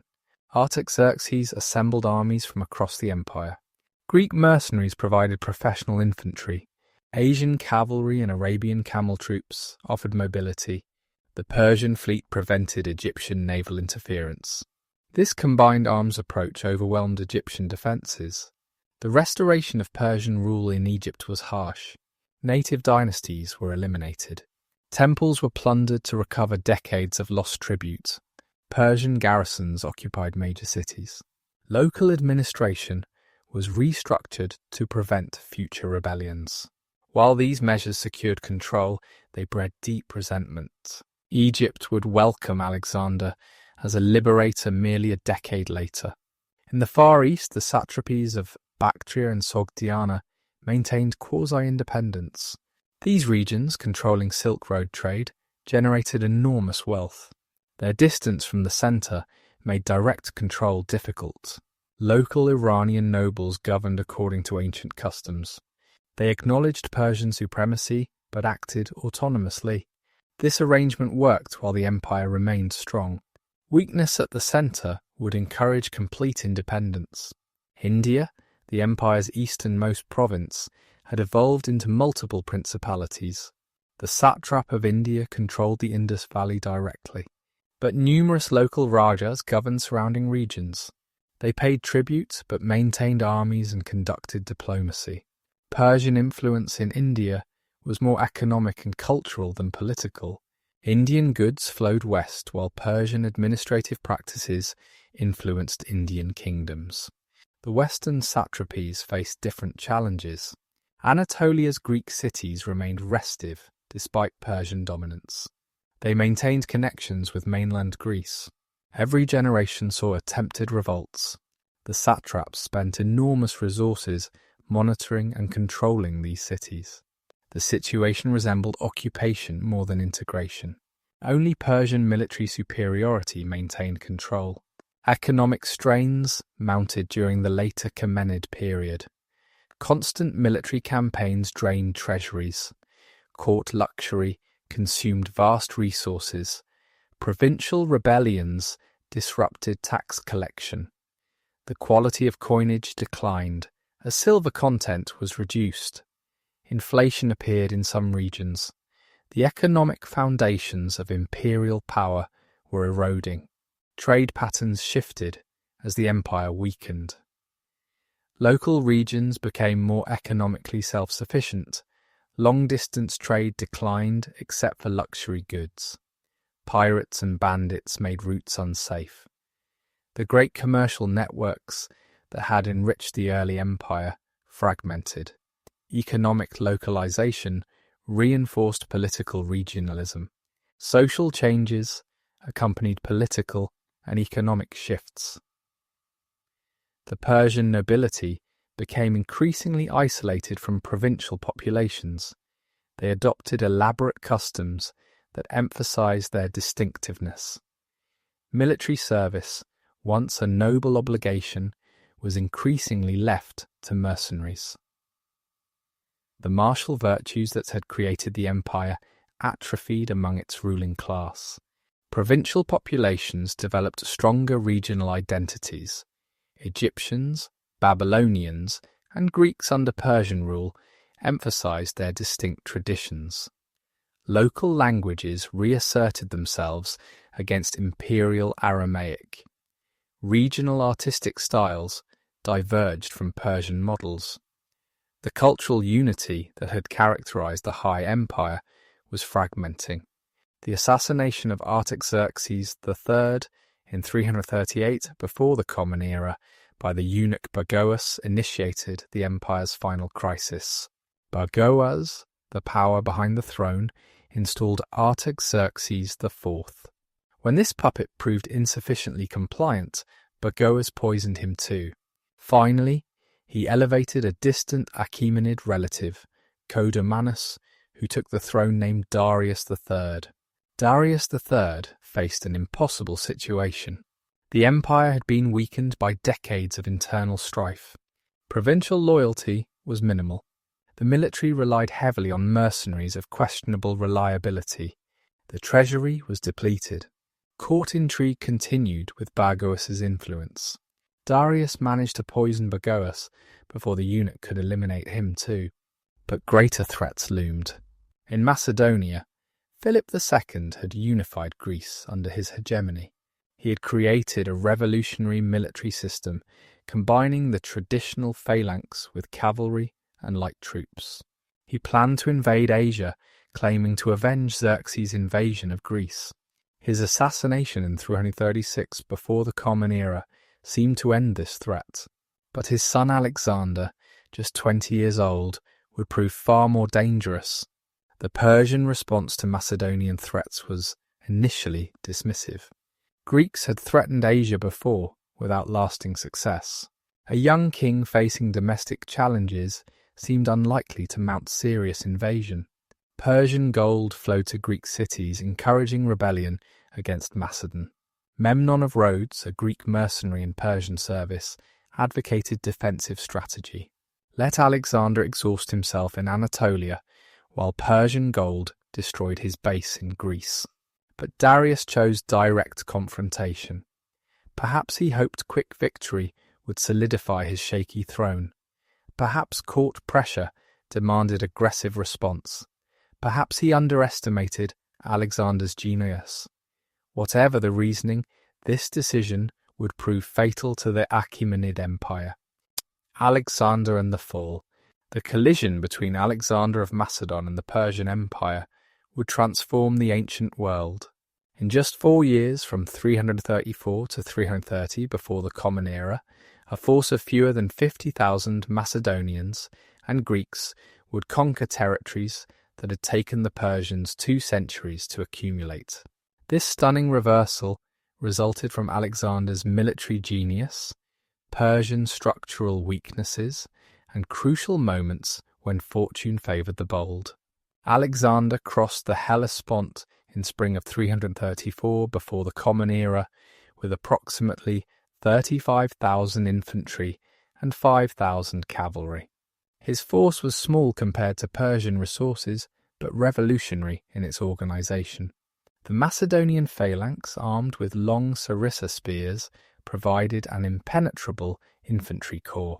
The companion cavalry, led by Alexander personally, delivered devastating charges. Light troops and specialists provided flexibility. This combined arms approach had no equal in the ancient world. The first major confrontation came at the Granicus River. Local satraps had assembled forces to stop Alexander before he could establish himself in Asia. They positioned cavalry on the river's far bank, challenging the Macedonians to attack across water. Traditional military wisdom called this position impregnable. Alexander attacked anyway. Leading his companions, he forced a crossing through sheer aggression. The Persian line shattered. Several satraps died fighting. The survivors fled. Granicus demonstrated Alexander's tactical brilliance and personal courage, but it also revealed Persian weaknesses. The satraps had fought without coordination. They had no supreme commander. Their forces were heterogeneous levies without unified training. They relied on traditional tactics against an innovative enemy.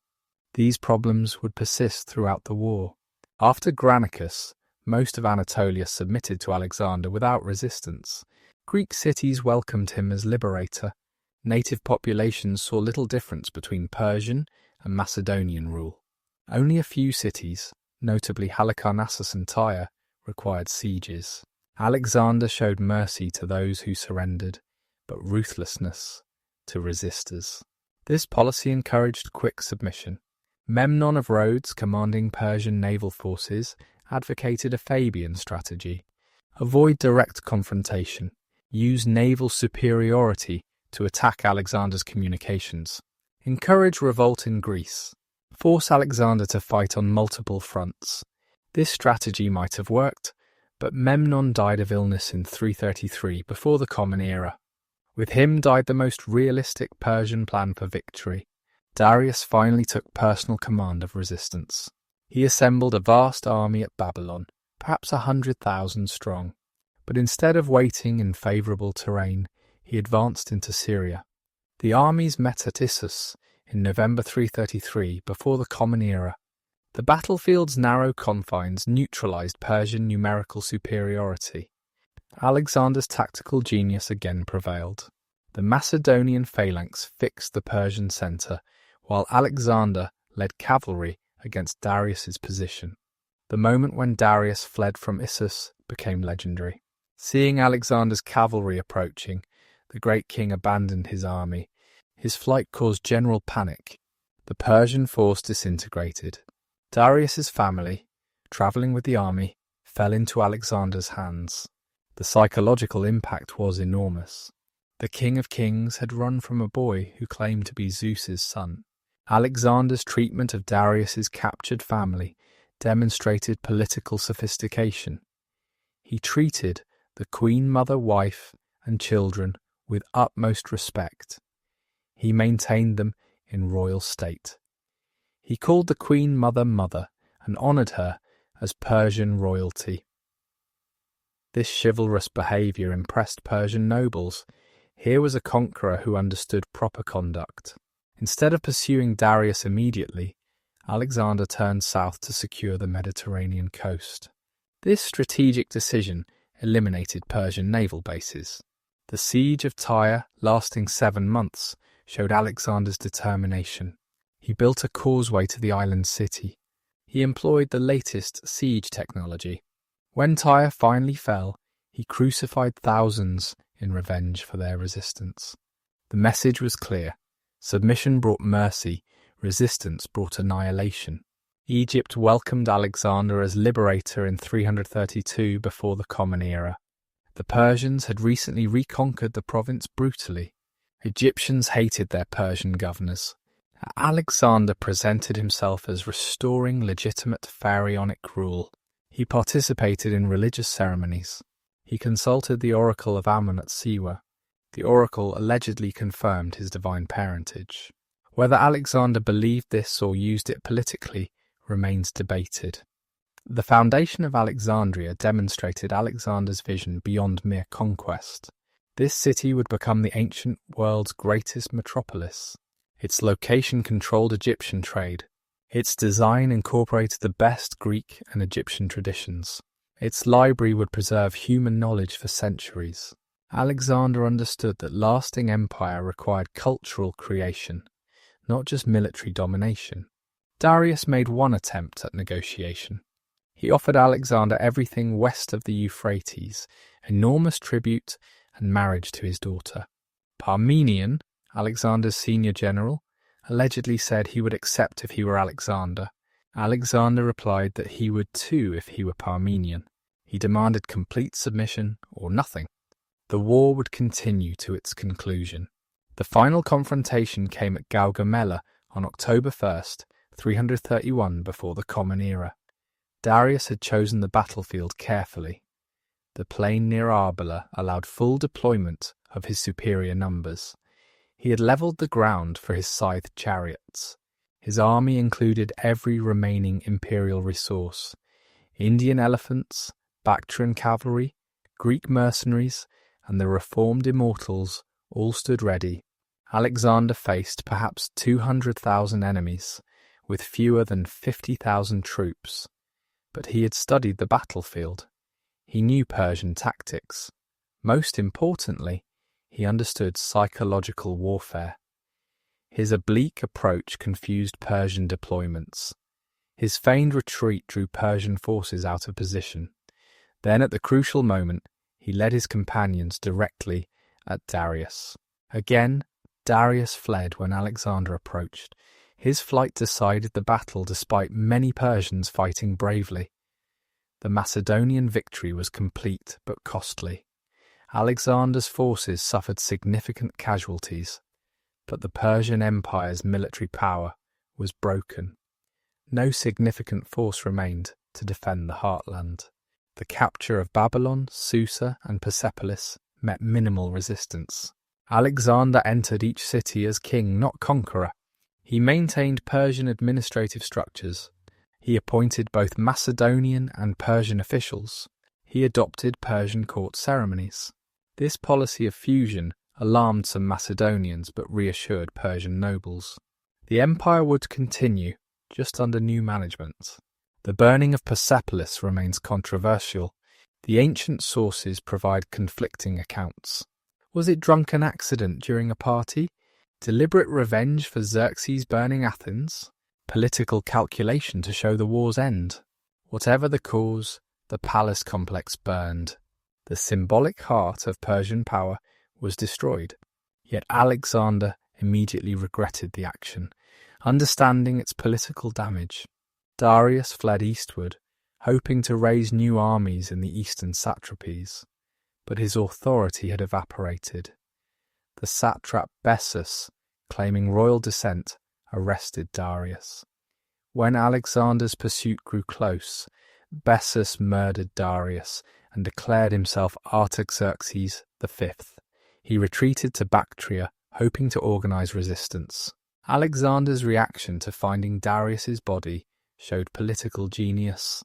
He covered it with his own cloak. He ordered royal funeral rites.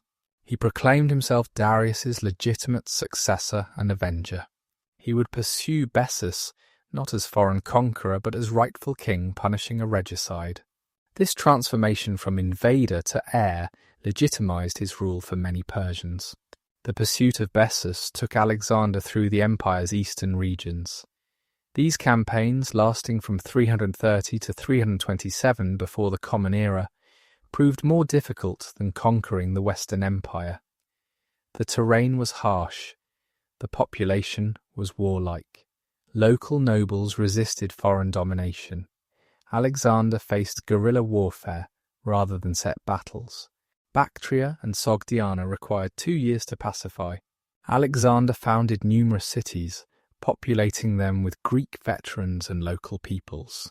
He married Roxana, a Bactrian princess, to cement local alliances. He adopted more Persian customs, demanding prostration from subjects. These policies secured control but alienated Macedonian traditionalists. Several conspiracies against Alexander emerged from his own ranks. The capture and execution of Bessus in 311 before the Common Era ended organized Persian resistance. Bessus was tried for regicide and executed according to Persian law. His death eliminated the last claimant to Achaemenid legitimacy.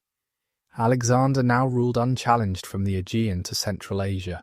Alexander's integration policies went beyond any previous conquerors.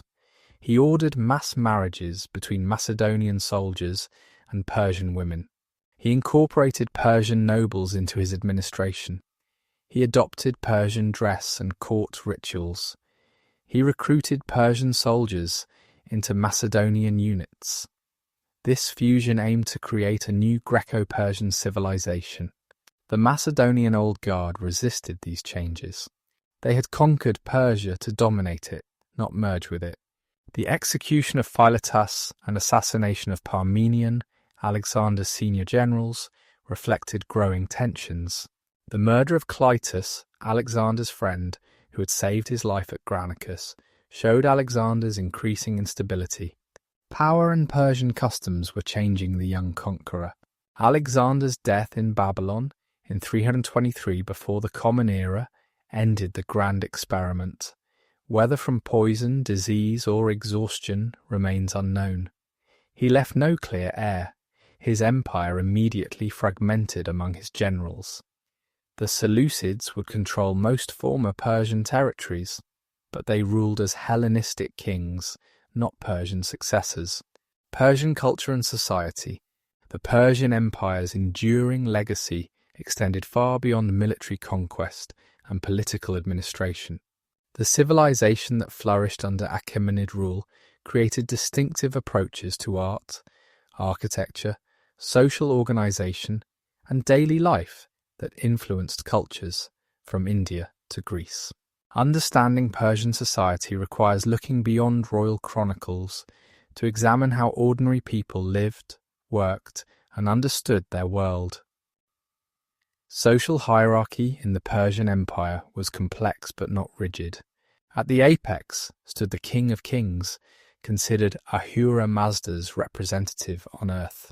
The royal family occupied the next tier, with elaborate protocols governing their privileges and responsibilities. Below them, the nobility divided into various ranks based on ancestry, service, and royal favour. These nobles owned vast estates, commanded military forces, and served as satraps and courtiers. The 7 great families held special status. These clans had helped Darius seize power. They enjoyed hereditary privileges, including direct access to the king and the right to provide royal brides. The Achaemenid clan itself was foremost, but families like the Otanids and Gobriads wielded enormous influence.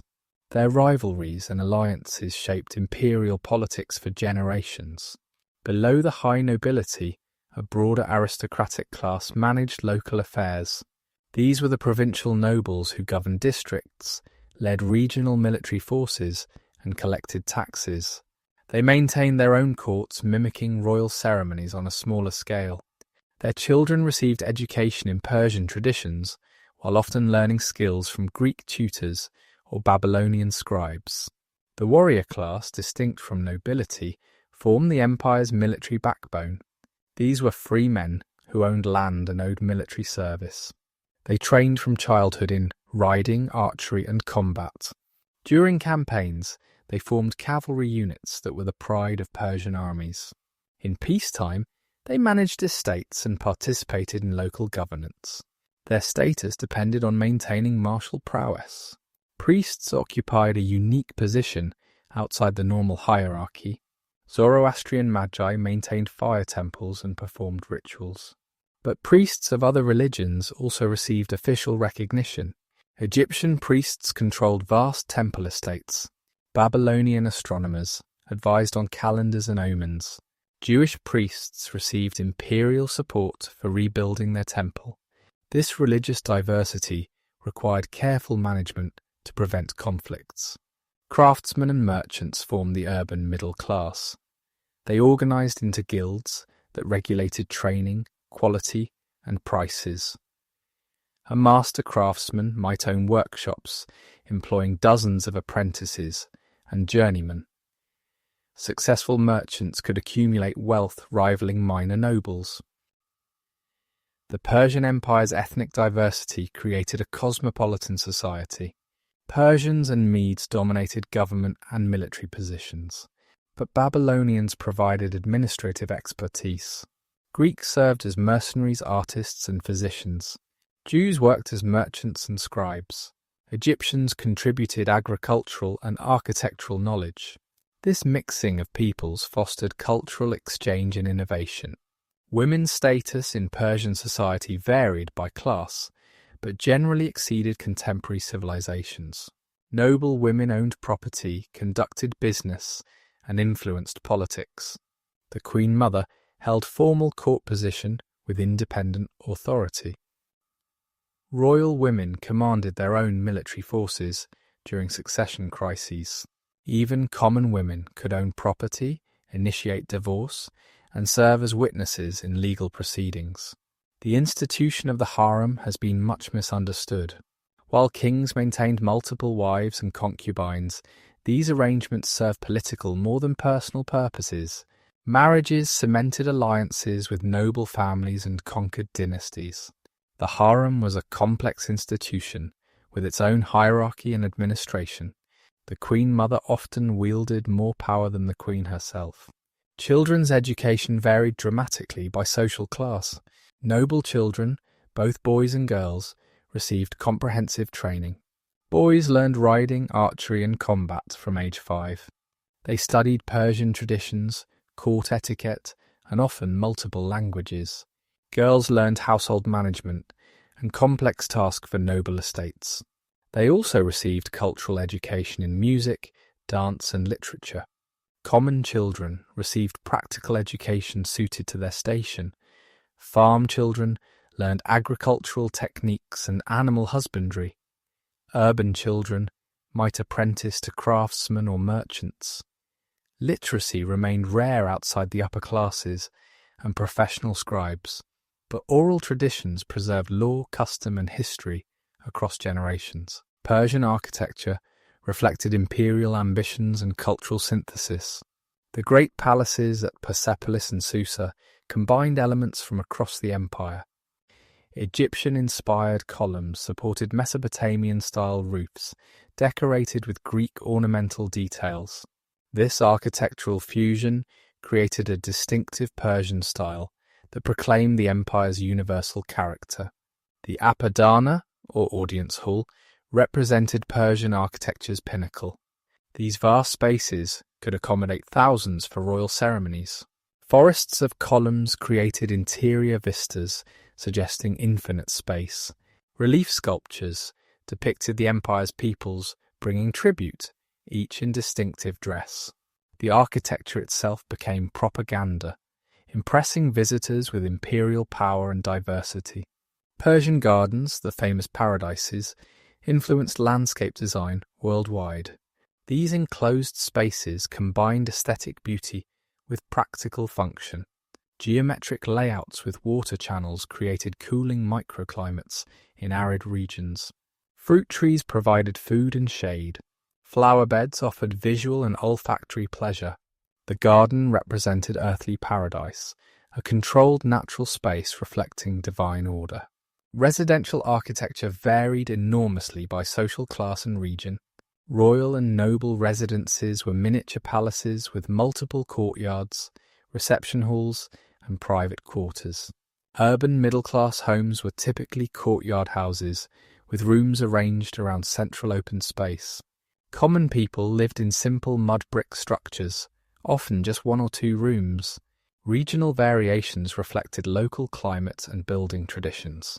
Persian art emphasized decoration and craftsmanship over naturalistic representation. Metal workers created elaborate vessels in gold, silver, and bronze. These objects, decorated with real and mythical animals, displayed technical mastery. Textile workers wove complex patterns into carpets and wall hangings. These portable artworks could transform any space into a palatial environment. Relief sculpture served primarily propagandistic purposes.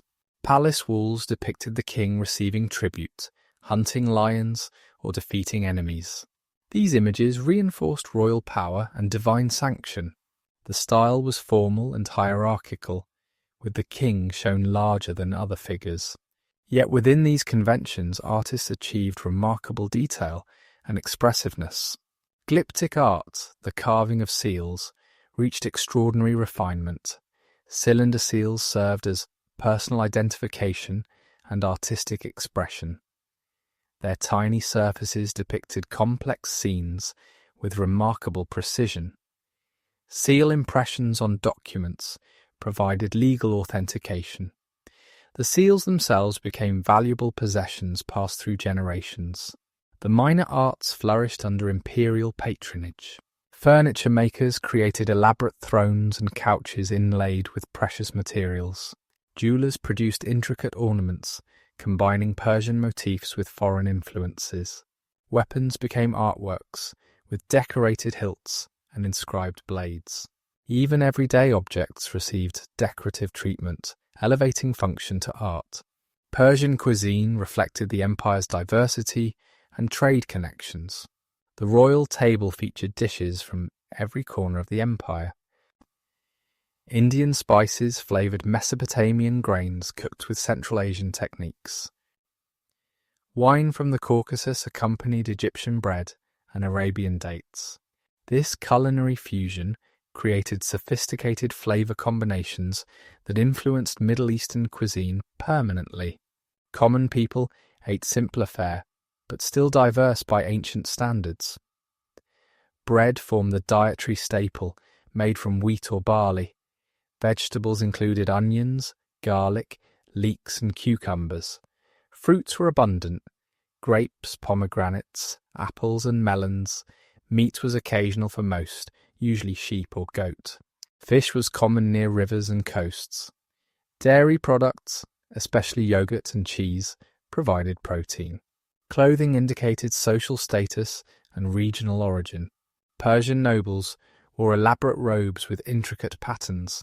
The distinctive Persian cap marked elite status.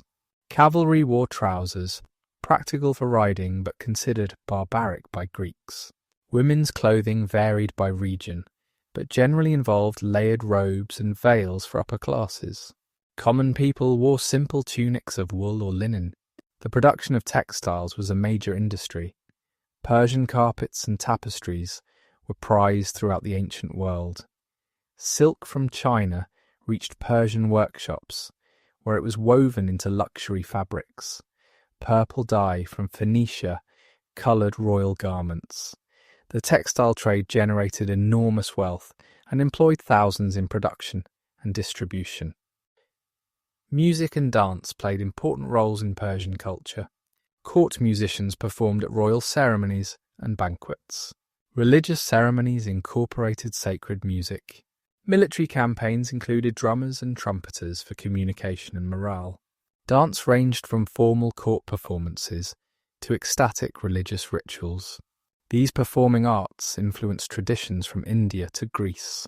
Persian literature of the Achaemenid period survives poorly, mostly through later traditions. Royal inscriptions provide some sense of literary style, emphasizing formal language and parallel structures. The Avesta preserves religious texts that may date to this period. Oral traditions certainly included epic tales of heroes and kings. These stories, later written down, influenced Persian literature for millennia. The Persian approach to medicine combined empirical observation with religious practice. Egyptian and Babylonian medical knowledge merged with Persian traditions. Royal physicians came from various traditions, with Greek doctors especially valued. Surgical procedures included setting bones and removing cataracts. Herbal remedies addressed various ailments. Public health measures included quarantine for infectious diseases. Persian mathematics and astronomy built upon Babylonian foundations. The calendar system reconciled lunar and solar years. Astronomical observations tracked planetary movements for both practical and religious purposes. Mathematical techniques facilitated engineering projects and tax calculations. This scientific knowledge spread throughout the empire, influencing Greek and Indian traditions. Religion and Zoroastrianism.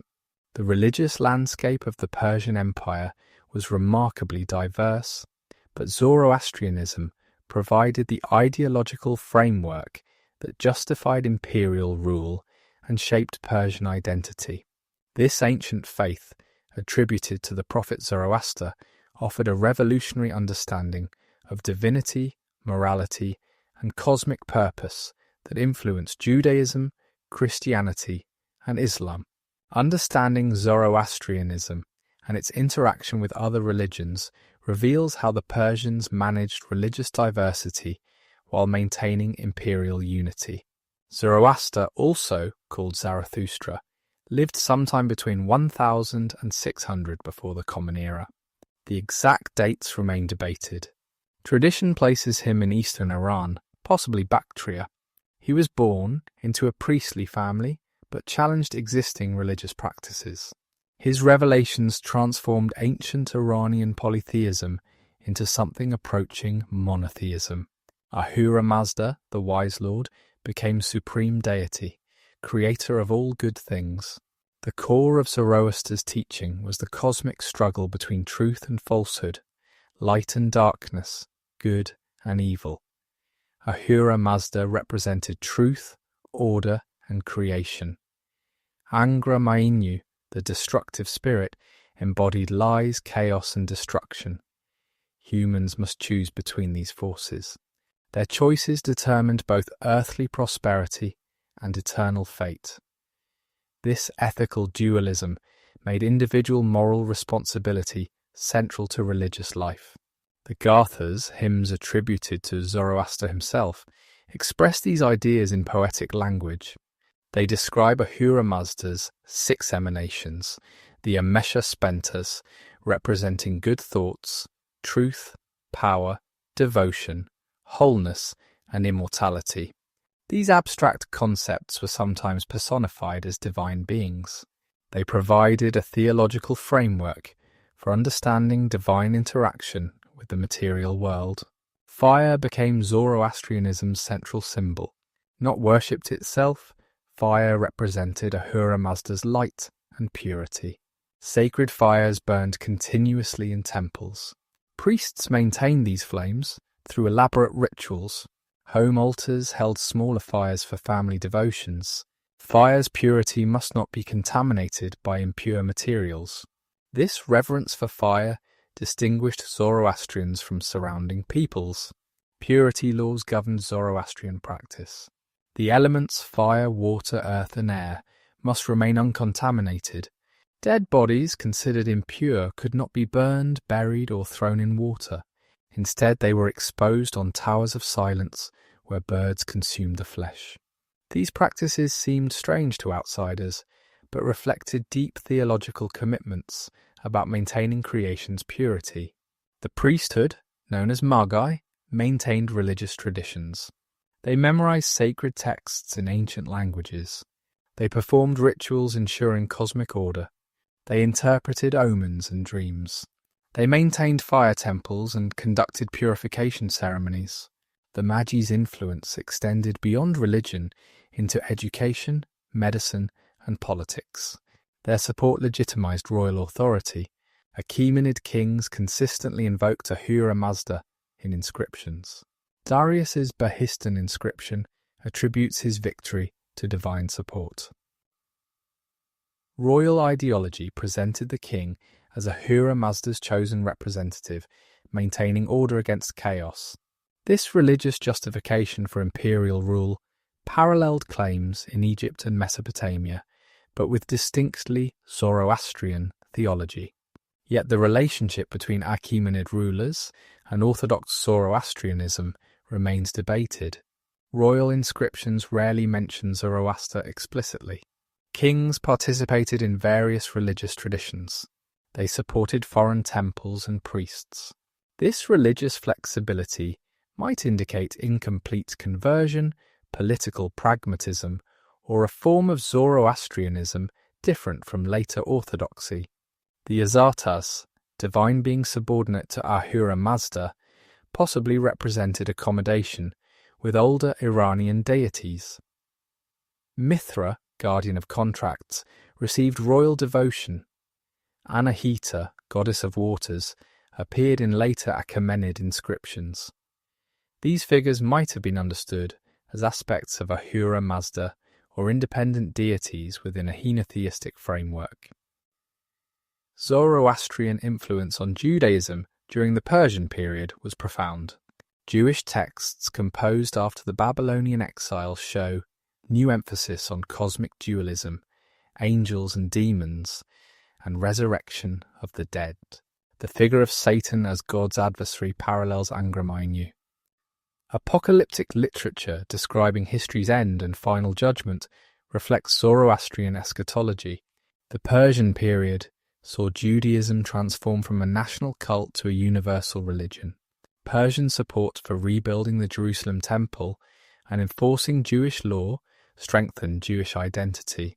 The books of Ezra and Nehemiah describe Persian-sponsored religious reforms. The concept of a Messiah, an anointed saviour, developed during this period, possibly influenced by Zoroastrian ideas about a future saviour. Egyptian religion under Persian rule maintained traditional practices while adapting to new realities. Persian kings presented themselves as pharaohs, participating in Egyptian rituals. They supported temple construction and restoration, but they also introduced Persian administrative practices into temple management. Some Egyptian deities were identified with Persian ones. Ptah became associated with Ahura Mazda as creator deity. Babylonian religion continued its ancient traditions under Persian rule. The New Year festival, celebrating Marduk's victory over chaos, proceeded with royal support.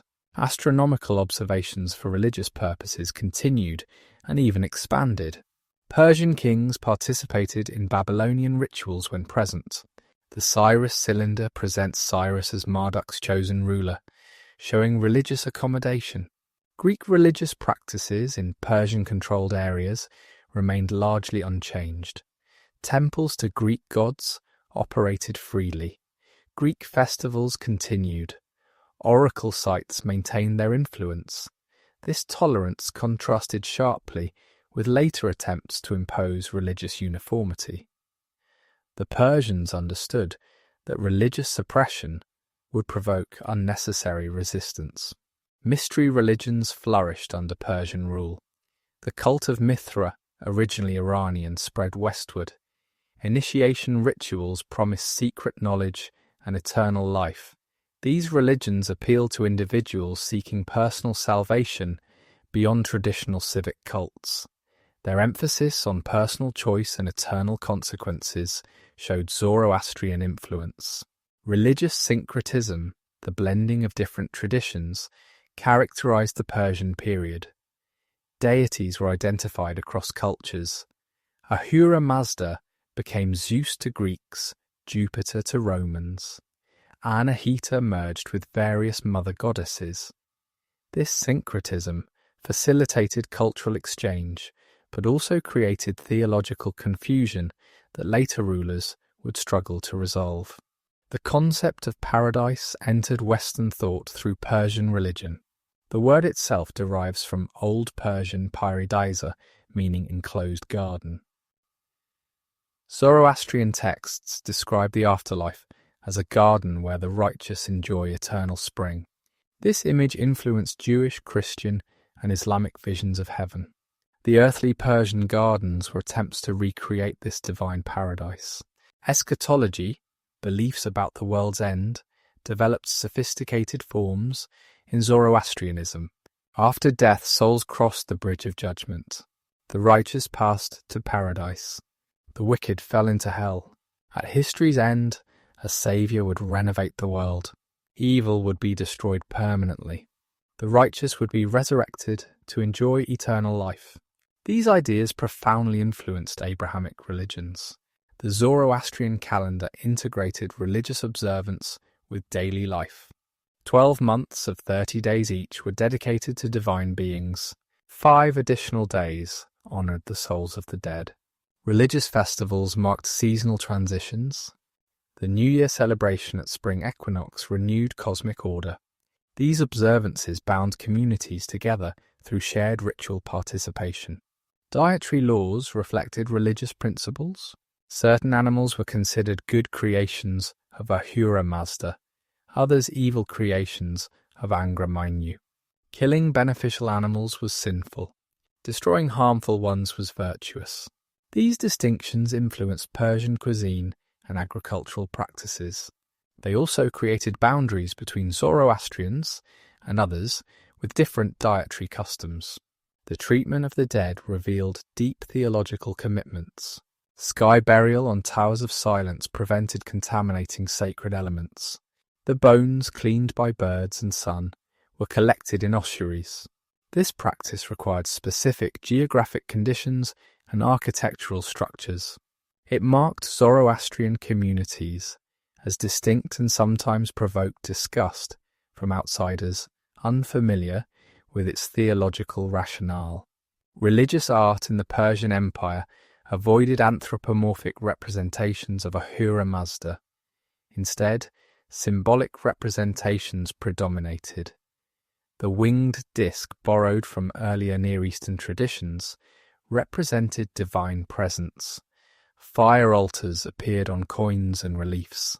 These abstract representations influenced later Islamic prohibitions on divine imagery. Religious tolerance under Persian rule was both principled and pragmatic. Zoroastrian theology acknowledged that different peoples might worship Ahura Mazda under different names. Suppressing local religions would require enormous resources and provoke resistance. Religious diversity could be managed through imperial administration. This tolerance became a defining characteristic of Persian governance. The spread of Zoroastrian ideas through trade and conquest had lasting consequences. Concepts of cosmic dualism, individual judgment, and universal salvation entered the intellectual mainstream. These ideas influenced philosophical schools from Greece to India. Even after the empire's fall, Zoroastrian theology continued shaping religious thought across Eurasia. The Magi's influence extended far beyond Persia's borders. These priests travelled with merchants and diplomats. They served in foreign courts as advisors and physicians. Their knowledge of astronomy and mathematics earned respect even from those who rejected their theology. The word magic derives from their reputation for supernatural wisdom. Through these wandering magi, Zoroastrian ideas spread subtly into diverse cultures. Religious texts from the Persian period show remarkable preservation efforts. The Avesta, Zoroastrianism's sacred literature, was transmitted orally for centuries before being written. Priests memorized vast quantities of hymns, prayers, and theological commentary. This oral tradition preserved ancient languages and concepts even as everyday speech evolved. The dedication required for this preservation reveals religion's central importance. The Persian Empire's religious legacy shaped three major monotheistic faiths. Judaism's encounter with Zoroastrianism during the exile transformed Jewish theology. Christianity inherited these modified Jewish concepts. Islam later drew from both traditions. Ideas about angels, demons, heaven, hell, and final judgment entered Western civilization through this Persian channel. Religious architecture in the Persian Empire established patterns lasting millennia. Fire temples with central sacred flames influenced later religious buildings. The use of elevated platforms for sacred structures appeared across cultures. Enclosed sacred gardens became standard features of religious complexes. These architectural innovations spread along trade routes, adapted to local conditions and beliefs. The Persian approach to religious administration became a model for later empires. Official tolerance combined with state support for favoured cults. Religious leaders received government positions while maintaining spiritual authority. Temple estates functioned as economic institutions under imperial oversight. This balance between religious autonomy and state control influenced Byzantine and Islamic administrative systems. The end of an era. The death of Darius III in 330 before the Common Era marked more than the end of a dynasty. It concluded a chapter in human civilization. The Persian Empire had connected East and West, creating the world's first truly cosmopolitan civilization. Its fall to Alexander initiated a new age of Hellenistic culture. Yet Persian influences persisted, shaping successive empires for centuries. Alexander's attempt to fuse Greek and Persian cultures died with him in Babylon. His successors, the Diadochi, carved up the empire. The Seleucids controlled most Persian territories, but ruled as Hellenistic kings. They maintained some Persian administrative structures, but imposed Greek culture on urban centres. The creative tension between Greek and Persian traditions defined the Hellenistic period. In the Iranian plateau's eastern regions, Persian traditions remained strongest. Parthia emerged as an independent kingdom around 247 before the Common Era. The Parthians claimed spiritual succession from the Achaemenids. They revived Persian customs, though filtered through centuries of Hellenistic influence. Their empire would challenge Rome for control of the Near East. The Sassanid Empire, rising in 224 of the Common Era, explicitly claimed Achaemenid heritage. They sought to restore Zoroastrianism's dominance and Persian cultural purity. Sassanid kings styled themselves as heirs of Cyrus and Darius. They rebuilt fire temples and persecuted foreign religions. This revival lasted until the Arab conquest in 651, ending Iran's ancient period. Persian administrative innovations outlived the empire. The satrapial system influenced Roman provincial governance. The concept of divine kingship shaped Hellenistic and Byzantine imperial ideology. Persian court ceremonies were adopted by successive empires. The title King of Kings echoed through centuries, claimed by rulers from Armenia to Ethiopia. The royal road's legacy extended beyond its physical infrastructure. The idea of empire-spanning highways influenced Roman road building. The postal relay system inspired similar networks worldwide. Safe travel for merchants and messages became expected imperial services. These communication networks were essential for managing vast territories. Persian legal concepts enriched global jurisprudence. The idea of universal law applying across diverse peoples influenced Roman legal development. Religious tolerance as state policy provided models for managing diversity. The balance between central authority and local autonomy informed federal systems. These Persian innovations in governance spread far beyond the empire's borders. Economic practices pioneered by Persia became standard. Standardized coinage facilitated international trade. Banking systems using written instruments enabled long-distance commerce. Market regulations balancing free trade with state oversight influenced commercial law. The Persian Empire demonstrated that economic integration could unite diverse regions. Persian influence on art and architecture persisted through successive cultures. The Iwan, a vaulted hall open on one side, became central to Islamic architecture. Paradise gardens influenced palace design from India to Spain. The use of coloured tiles for decoration spread throughout the Islamic world. Persian aesthetic preferences shaped artistic traditions across Eurasia. The Persian language evolved but maintained its importance. Middle Persian served as a literary language under the Parthians and Sassanids.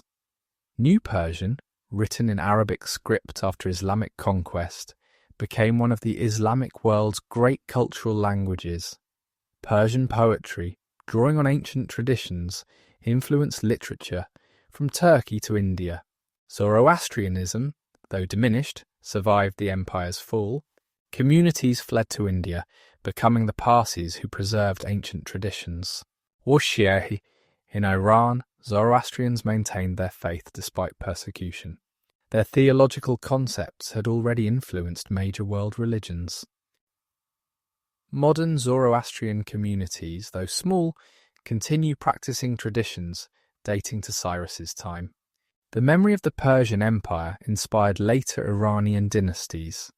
The Safavids, Qajars, and Pahlavis all invoked Achaemenid glory. Cyrus's tomb became a pilgrimage site. Persepolis's ruins reminded Iranians of past greatness. This historical consciousness shaped Iranian national identity through changing governments and religions. Western perceptions of Persia evolved through centuries. Greek accounts, despite their biases, preserve detailed information about Persian civilization. The Bible's positive portrayal of Cyrus influenced Jewish and Christian views. Classical education kept Persian history alive in European consciousness. The rediscovery of Persian texts in the modern era revealed the empire's sophistication. Archaeological discoveries revolutionized understanding of ancient Persia. The decipherment of cuneiform allowed Persian inscriptions to speak directly. Excavations at Persepolis, Susa, and Pasargadae revealed architectural grandeur. Thousands of administrative tablets provided insights into daily life. These discoveries challenged Greek-centered narratives of ancient history. The Persian Empire's approach to diversity offers lessons for modern times. Religious tolerance reduced conflict and promoted stability. Cultural pluralism enriched civilization through exchange.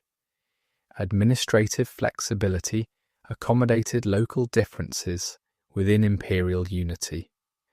These principles remain relevant for managing diverse societies. Persian contributions to human civilization deserve recognition alongside Greece and Rome. They created the First World Empire, connecting diverse peoples in unprecedented ways. They pioneered administrative systems still used today. They fostered religious and philosophical ideas that shaped major world faiths. They demonstrated that unity and diversity could coexist productively. The story of the Persian Empire reminds us that history is not inevitable progress toward familiar forms. The Persians offered alternative models of governance, society, and culture. Their emphasis on tolerance, diversity, and administrative sophistication provides perspectives different from Western traditions. Understanding their achievements enriches our view of human possibilities. Modern Iran inherits this complex legacy. The tension between Persian identity and Islamic faith reflects historical layers. The struggle between authoritarianism and pluralism echoes ancient debates. The relationship with the West carries memories of both conflict and exchange. The Persian Empire's history remains relevant to contemporary challenges. The influence of Persian culture extends throughout modern Central Asia, the Caucasus, and the Middle East. Nowruz, the Persian New Year, is celebrated from Kurdistan to Tajikistan. Persian architectural styles define the region's historical cities. Persian poetry is recited from Istanbul to Delhi. These cultural continuities transcend political boundaries. The Persian Empire's end was not a simple collapse but a transformation. Its ideas, institutions, and influences persisted through successive empires. Greek, Roman, Arab, and Mongol conquerors all adopted Persian practices. The empire's physical form disappeared, but its cultural DNA spread throughout Eurasia. Today, millions claim heritage from the Persian Empire. Iranians, Tajiks, Afghans, and Parsis maintain distinct connections to this past. The Kurds trace their ancestry to the Medes. Jewish communities remember Persian protection. These living links to antiquity preserve memories and traditions across continents. The Persian Empire pioneered globalization before the term existed. They created networks of trade, communication, and cultural exchange spanning continents. They demonstrated that diverse peoples could share political structures while maintaining distinct identities. They proved that empires could be more than mere domination.